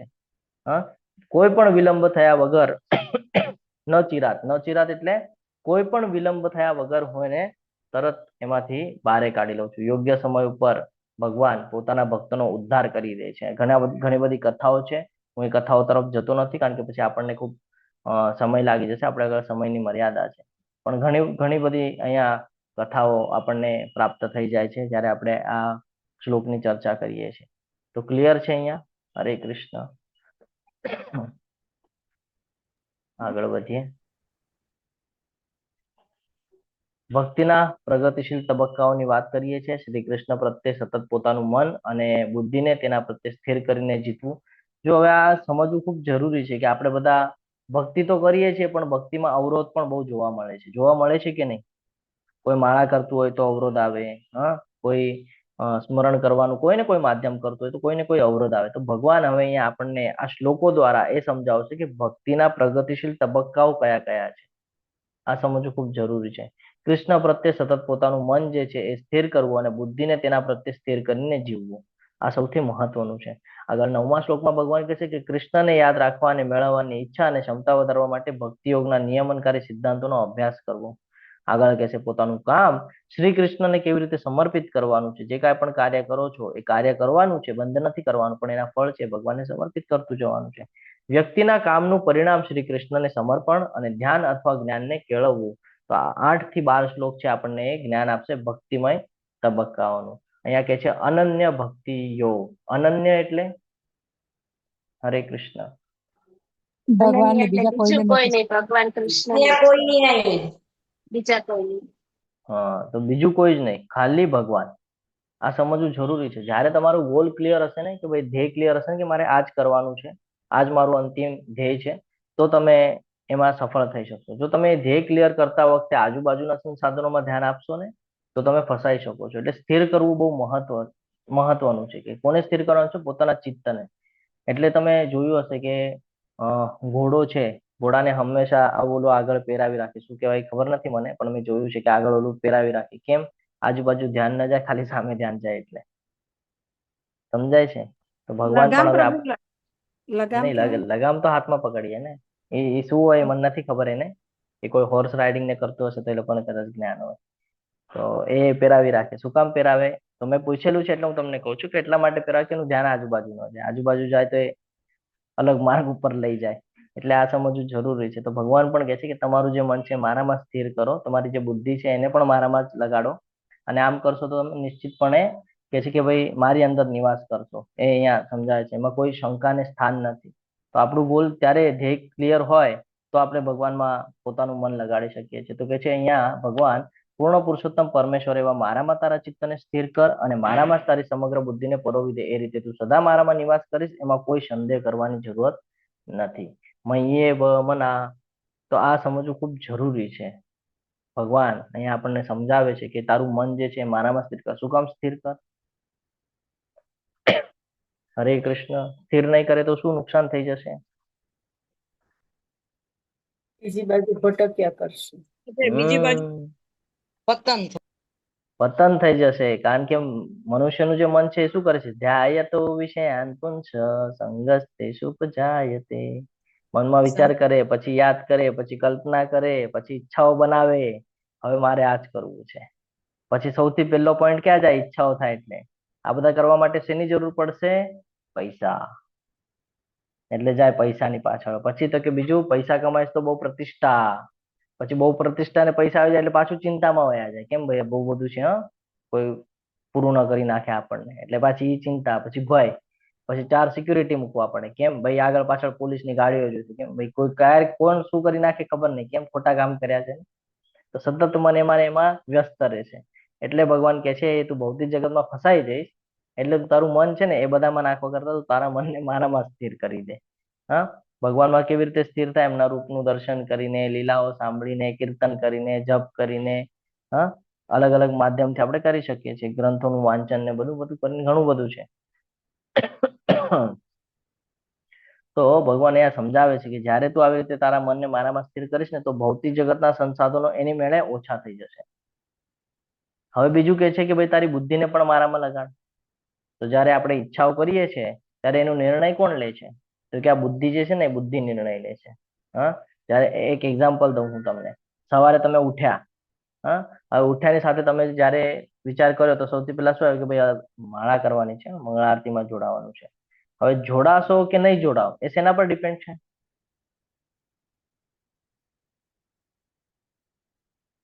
તમે સવારે ઉઠ્યા પછી મંગળા આરતીમાં જોડાવું કે ન જોડાવું એ શેના પર ડિપેન્ડ છે? બુદ્ધિ છે ને, તમારી બુદ્ધિ તમને કહે છે ને કરવાનું છે કે નથી કરવાનું.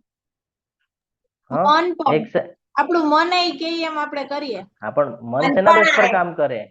મન શેના બેઝ પર કામ કરે? મનને પ્રેશરાઇઝ કોણ કરે? બુદ્ધિ તો બુદ્ધિ આપણને પ્રેશરાઇઝ કરે છે કે ભાઈ જપમાં જોડાવાનું છે કે નથી જોડાવાનું. એટલે ભગવાન કહે છે કે આ બુદ્ધિ છે એ પણ તારું નુકસાન કરે છે, એટલે આ બુદ્ધિને પણ તું મારામાં લગાડી દે. હા, કૃષ્ણની સેવામાં લગાડી દેવી જોઈએ બુદ્ધિ પણ. તો બુદ્ધિને પણ ભગવાન કૃષ્ણને અર્પિત કરતા શીખવું જોઈએ. કેવી રીતે કરી શકાય છે?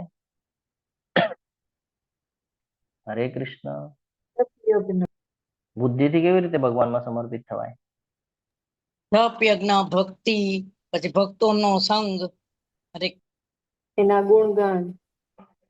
જ્યારે આપણે એમ વિચાર કરીએ ભૌતિક જગતની અંદર કે ભાઈ મારું જીવન મારે કેવું સરળ જીવવું જોઈએ, કેવી રીતે જીવવું જોઈએ, કેવી રીતે કામ કરવું જોઈએ, એવી રીતે આપણે બધા વિચારો કરીએ છીએ, કેવી રીતે હું પૈસા કમાવું ને બધું બધું. ત્યારે કૃષ્ણ ભક્ત હોય એની બુદ્ધિ કેવી રીતે ભગવાનમાં લગાડે? કોઈ પણ કાર્ય કરતો હોય પણ એનું ધ્યાન બધું ભગવાનમાં હોય કે શું કામ કરું છું? ભગવાનની સેવામાં લાગશે. એટલે વ્યવસાય કરું છું, શું કામ કરું છું? 2 પૈસા આવશે, એને હું પોતાના ઉદરનિર્વાહમાં, તો એ તો સ્વાભાવિક છે, લગાડવું જ પડશે. પોતાનો ઉદરનિર્વાહ તો કરવો જ પડવાનો છે. ભગવાને પહેલા 3જા અધ્યાયમાં કહી દીધું છે. તો બચેલું છે શેની માટે? તો કે ભાઈ ભગવાન માટે. તો આપણે એને ભૌતિક જગતનો વિચાર ન રાખીને ભગવાનમાં આપણે એને ધીરે ધીરે ધીરે ધીરે સમર્પિત કરીએ છીએ. એટલે આ સમજવું જરૂરી છે. એક નાનકડું ઉદાહરણ આપું તમને કે મોબાઈલ છે, સરસ મજાનો મોબાઈલ છે, સમજી લો 2-2.5 લાખનો મોબાઈલ છે તમારા હાથમાં, એવું સમજી લો. 2.5 લાખનો મોબાઈલ છે. ખુશ થઈ ગયા હવે તમે 2.5 લાખનો મોબાઈલ મળ્યો તો ખુશ થઈ ગયા કે હા હવે હું તમને કોઈ એની અંદર નેટવર્ક જ નથી, સિમ કાર્ડ નથી, નેટવર્ક નથી. હવે હવે દુઃખી થઈ ગયા. આ જીવન છે આપણું કે આટલું સરસ બોડી સ્ટ્રક્ચર મળેલું છે, 2 આંખ છે, 2 હાથ છે, કાન છે, બધું ચાલુ છે, બધું છે, પણ નેટવર્ક જ નથી, ભગવાનની કનેક્ટિવિટી જ નથી, તો સુખી થઈ શકશું કે? ના પ્રભુજી. ભૌતિક જગતમાં મળશે જરૂર બધું. હા, ભૌતિક જગતમાં બધું મળશે તમને ત્યાં. તમે ત્યાં સરસ મજાની ડિઝાઇન જોઈ શકશો, સરસ મજાના ફોટો કાઢી શકશો, સરસ મજાના વિડીયો બનાવી શકશો, પણ પછી એનું કરશો શું? નેટવર્ક જ નહીં હોય તો એ કઈ કામના છે કે? પોતાના પૂરતું જ મર્યાદિત રહી જાય છે. એટલે હું તમને ઉદાહરણ ભૌતિક જગતને એટલા માટે આપું છું કે રોજિંદા જીવનમાં આપણે જેનો ઉપયોગ કરીએ છીએ એના દ્વારા આપણે સમજવાનો પ્રયત્ન કરીએ. તો આ આવું જ છે. એટલે ભગવાન કહે છે કે તમે એમાં ફસાઈ જાઓ છો, એટલે તમારી બુદ્ધિ અને મનને તમે મારામાં સ્થિર કરો. જ્યારે તમે મારામાં સ્થિર કરશો ને તો મારામાં નિવાસ કરશો. મારામાં નિવાસ કરશો એટલે શું? કે વૈકુંઠ જગત સુધી આવી શકો છો તમે. આ ભૌતિક જગતમાં ફસાવા કરતા તમે આ જે દુનિયા છે, આ દુનિયામાં રહેતા રહેતા પણ તમે મારું સ્મરણ કરશો ને તો પણ તમને વૈકુંઠનો અનુભવ કરાવીશ, ભગવાન કહે છે. અને થાય છે કે નથી થતું? હરે કૃષ્ણ. એટલે આ સમજવું જરૂર છે. ઘણા બધા લોકો બહારના દેશમાં રહી રહ્યા છે. આમાંથી ઘણા બધા લોકો છે બહારના દેશમાં, પણ એ લોકોનું ઇન્ડિયા સાથે કનેક્શન છે કે નહીં? હરે કૃષ્ણ. ભૌતિક જગતમાં ભલે કર્મ કરે છે, બધું કરે છે, પણ અંદરથી પોતાના દેશ પ્રત્યે પ્રેમ છે કે નહીં? છે પ્રભુજી. તો આવું આપણું પણ રહેવું જોઈએ કે આપણે પણ ભૌતિક જગતમાં રહીએ છીએ, પણ ભગવાન પ્રત્યેનું કનેક્શન આપણને હોવું જરૂરી છે. આપણે એના અંશ છીએ. જેમ બારે રહે છે એ લોકોની માટે ભારત મહત્વનું છે, એમ આપણી માટે પણ ભગવાન મહત્વના છે. એટલે હંમેશા પોતાના મન બુદ્ધિને ભગવાનમાં રાખવું જરૂરી છે. અને ભગવાન કહે છે જો તારું મન અને ચિત્ત મારામાં સ્થિર હશે ને તો તું મને પ્રાપ્ત કરી શકીશ. એમાં કોઈ શંકાની સ્થાન નથી. કે છે જો અત ઉદ્વ ન સંશય, કોઈ ડાઉટ લેવાની જરૂર નથી, કોઈ સંશય રાખવાની જરૂર નથી કે શું થશે, નહીં થાય. ટ્રાય કરવાનું. ભગવાન કહે છે એકવાર તું ઉતરી જા ને એમાં, પછી કેમ પૂરું કરાવવું એ મારી આગળ છે બધું. જેમ આપણા માતા પિતા આપણને સ્કૂલમાં મોકલાવી દે છે કે એ થોડી એ પૂછે છે એમ વિચાર કરે છે કે ભાઈ આને સ્કૂલમાં નાખ્યા પછી ટીચર આને યોગ્ય ભણાવશે નહીં ભણાવે? કરે છે? મૂકી આવે છે ને સ્કૂલમાં, રડતો હોય કે કાંઈ પણ હોય, ભાઈ સ્કૂલમાં જવાનું છે તારે, મૂકી આવે છે સ્કૂલમાં. તો આ સમજવું જરૂરી છે. આપણે પણ શું કરવાનું છે? મન અને બુદ્ધિને સ્કૂલમાં મૂકી દેવાની છે. સ્કૂલમાં એટલે કે ભગવાનના સેવામાં. પછી એને કેવી કેળવણી આપવી, એને કેવી રીતે માર્ગ બતાડવો, એ બધું ભગવાન બતાડે છે. આપણે ચિંતા કરવાની જરૂર નથી. આપણે ખાલી એમાં મૂકી આવવાનું છે સ્કૂલમાં. ધીરે ધીરે એવું માધ્યમ બની જશે કે આપણે ભગવાનની સેવા કરતા થઈ જશું. પાછું ભગવાન આપણને એવું પણ કહે છે કે જ્યાં છે ત્યાંથી કરવાનું છે. એવું નથી કે બધું છોડીને આવી જવાનું છે. ભગવાન ના પાડે છે. ભગવાન કહે છે છોડવા બેસીશ તો બધી ગડબડ થઈ જશે. તો છોડીને નથી આવવાનું કહે છે. જ્યાં છે ત્યાંથી તારે કરવાનું છે. કૃષ્ણનો વિશેષ વિચાર કરીને ભક્તિમય સેવા કરવાનું છે. શુદ્ધ ભક્ત સેવા ઉચ્ચતર છે. તો અહીંયા કહે છે કે ભાઈ લાભ તમે હંમેશા નિશંકપણે મારામાં રહેશો. પછી મનને સ્થિર કરવાની વાત કરે છે. આપણને ભગવાન કહે છે કે તારું મન છે, તારી બુદ્ધિ છે, એને તું મારામાં વ્યસ્ત રાખીશ તો તું ધીરે ધીરે ભક્તિમય સેવાઓ કરતો થઈ જશે. એટલે તારે ચિંતા કરવાની કોઈ આવશ્યકતા છે નહીં. આગળ વધીએ. સમય થઈ ગયો છે તો શું કરવું છે? અહીંયાથી કાલે લેવું છે? હરે કૃષ્ણ. તો આપણે અહીંયાથી કાલે લઈએ, પરંતુ તમારી સાથે એક મહત્વની બાબત શેર કરવાની હતી. આજે શું છે ખબર છે તમને? હરે કૃષ્ણ. બહુ મહત્વનો દિવસ છે આજે.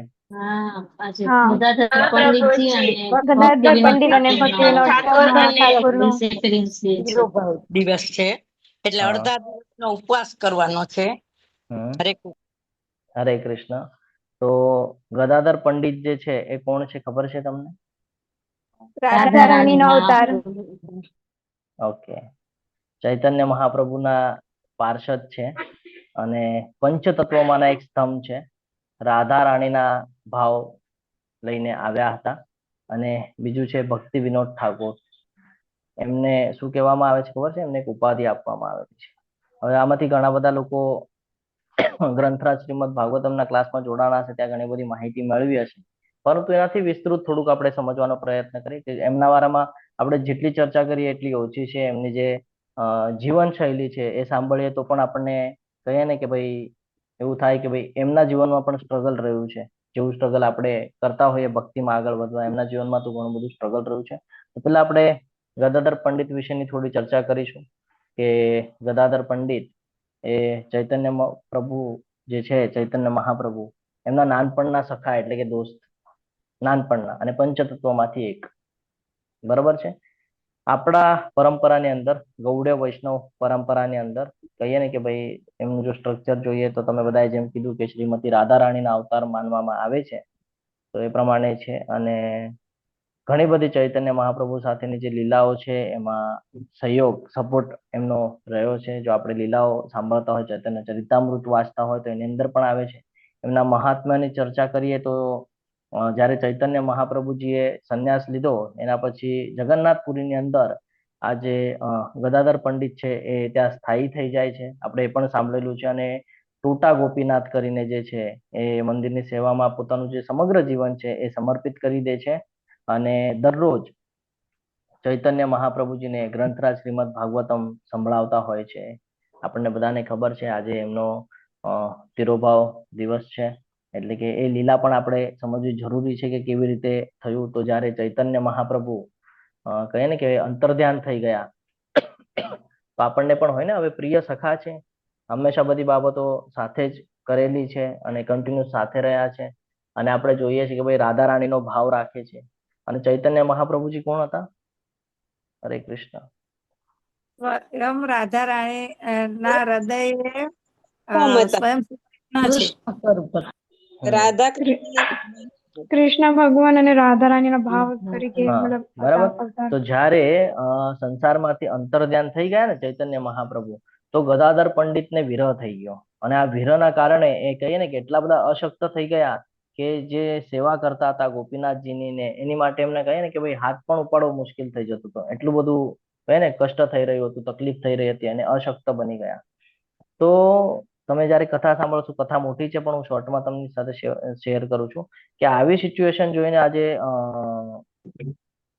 ટોટા ગોપીનાથના જે વિગ્રહ છે એ પોતે એમ કે છે કે ભાઈ બેસી ગયા અને જે માળા જે એમને દરરોજ પહેરાવતા હતા તો એ માળા પહેરાવી શકે એની માટે થઈને ભગવાન પોતે બેસી ગયા છે. આ ભક્ત અને ભગવાન વચ્ચેનો સંબંધ છે. તો ભગવાન બેસી જાય છે અને એ જ દિવસે એ કહીએ ને કે ભાઈ એ પણ ચૈતન્ય મહાપ્રભુની જેમ એમનો તિરોભાવ દિવસ છે આજે. તો આ હંમેશા ધ્યાનમાં રાખવાનું છે કે ભાઈ શુદ્ધ ભક્ત કેવા હોય અને કેવી કેવી સિચ્યુએશન આવે. અને બીજું એક મહત્વનું છે કે ભક્તિ વિનોદ ઠાકુર, આપણને બધાને ખબર છે શ્રી ભક્તિ વિનોદ ઠાકુર વિશે પણ, કે 19મી સદીના અંદર જો એમનું લાઈફસ્ટાઈલ પહેલેથી જોઈએ તો એ ફેમિલી કુટુંબના અંદર રહેતા હતા, એટલે કોઈ સંન્યાસી નહોતા. બરાબર છે. આપણને બધાને એવું થાય કે ભાઈ સંન્યાસ લેવાની વાત, તો કે સંન્યાસી નહોતા. એમનું જો કાર્ય જોઈએ તો એ ન્યાયાધીશ પણ હતા અને લેખક પણ હતા, રાઇટર હતા અને ન્યાયાધીશ હતા. બરાબર છે, એટલે જજ હતા. તો જ્યારે ખબર છે ને ઓલું ચોથા અધ્યાયમાં ભગવાન કહે છે કે સમયે સમયે આ બધું લુપ્ત થાય છે તો મને વારે વારે આવવું પડે છે. તો એવી રીતે ભગવાન પોતાના ભક્તોને પણ માધ્યમ બનાવે છે કે જ્યારે ચૈતન્ય મહાપ્રભુ જ્યારે આ બધું જ્ઞાન આપીને ગયા, શુદ્ધ ભક્તિનું આંદોલન જ્યારે દઈને ગયા, તો એ ધીરે ધીરે ધીરે ધીરે નષ્ટ થતું જણાતું હતું કે ભાઈ ઓછું થઈ રહ્યું છે, લુપ્ત થઈ રહ્યું છે. તો એને પાછું કહીએ ને આપણે એક ટેકો આપવો પડે, એક સપોર્ટ આપવો પડે. તો એ જ શુદ્ધ ભક્તિનો સપોર્ટ આપવા માટે આપણે સૌથી વધારે કહીએ ને કે ભાઈ શ્રમ લીધો છે એની માટે ભક્તિ વિનોદ ઠાકુર. એટલે આપણે ભક્તિ વિનોદ ઠાકુરજીને આપણા ઇસ્કોનના કહીએ ને કે ભાઈ ગ્રેટ ગ્રેન્ડફાધર પણ કહીએ છીએ, એટલે કે ભાઈ પ્રપિતામહ. કેમ કે ભાઈ એમણે સપોર્ટ આપી દીધો અને પાછું આપણે આ લાઇનઅપ કરી શક્યા. તો એમની પણ ઘણી બધી બાબતો છે પણ હું બહુ શોર્ટમાં તમારી સાથે શેર કરીશ કે ઘણી બધી આધ્યાત્મિક પુસ્તકો એમણે આપણને આપેલી છે જેની અંદર આધ્યાત્મનું જ્ઞાન છે, જેની અંદર ભક્તિ બહુ મહત્વની બાબત જે છે એ આપણને સમજાવી છે એમણે. બીજી એવી બાબત કે આપણને બધાને ખબર છે કે ચૈતન્ય મહાપ્રભુની જ્યારે વાત આવે તો માયાપુરની, નવદ્વીપની હંમેશા વાત આપણે કરીએ છીએ. તો થયું તો એવું કે એક્ઝેક્ટલી પ્લેસમેન્ટ ગોતવું મુશ્કેલ થઈ ગયું હતું. તો આ પ્લેસમેન્ટને ગોતવા માટે કહે ને કે ભાઈ ખૂબ મહેનત કરી જૂના બધા કહે ને નકશાઓ હોય એ નકશાઓ બધા કાઢ્યા અને સંશોધન કર્યું અને નવદ્વીપ માયાપુરની અંદર જે ચૈતન્ય મહાપ્રભુજીનું જે જન્મસ્થળી છે એ જન્મસ્થળી ગોતી કાઢ્યું અને આપણે જે આજે અત્યારે જે માયાપુર જઈને જે જ્ઞાન મેળવી શકીએ છીએ એમના દ્વારા, આપણે જે ભક્તિ કરી શકીએ છીએ એ એમના દ્વારા, કારણ કે એમને આપણને એ સપોર્ટ આપ્યો અને ફરીથી એ જે છૂટી ગયેલી ભક્તિ છે એ ભક્તિ ફરીથી આપણા જીવનમાં એમણે કહીએ ને કે સ્થાપના કરી. તો આ સમજવું બહુ જરૂરી છે. આજે અમાસ છે, અષાઢ મહિનાની અમાસના દિવસે બરોબર છે એમણે કહીએ ને કે ભાઈ આજે જે ભૌતિક સંસાર છે એ ભૌતિક સંસારને છોડી અને એમની જે નિત્ય લીલા છે એમાં એમણે પ્રવેશ કર્યો અને આ જગન્નાથપુરીના અંદર જ થયું છે. એટલે આ બંને મહાન ભક્તો કહીએ ને કે ભગવાનના સૌથી નજીકના કહીએ ને સૌથી પ્રિય એવા ભક્તોનો આજે તિરોભાવ દિવસ છે. તો આપણે એમને યાદ કરીએ અને આજે બપોરના 12 વાગ્યા સુધી આપણે ફાસ્ટિંગ કરવાનું છે અને પછી ભગવાનને ભોગ અર્પણ કરવાનો છે અને પછી તમે એ પ્રસાદી તરીકે લઈ શકો છો. તો આ રીતે આપણે આજના સેશનને અહીંયા વિરામ આપીએ છીએ. તમે બધાએ ખૂબ શાંતિપૂર્વક મને સાંભળ્યું એટલે તમારા બધાનો ખૂબ ખૂબ આભાર વ્યક્ત કરું છું. વાંછા કલ્પતરુભ્યશ્ચ કૃપા સિંધુભ્યૈવ ચ પતિતાનાં પાવનેભ્યો વૈષ્ણવેભ્યો નમો નમઃ. અનંત કોટિ વૈષ્ણવ વૃંદ કી જય. ભગવદ ગીતા કી જય. શ્રીલ પ્રભુપાદ કી જય. સદગુરુદેવ કી જય. હરે કૃષ્ણ હરે કૃષ્ણ કૃષ્ણ કૃષ્ણ કૃષ્ણ હરે હરે હરે રામ હરે રામ રામ રામ હરે રામ રામ રામ રામ હરે હરે હરે કૃષ્ણ પ્રભુજી.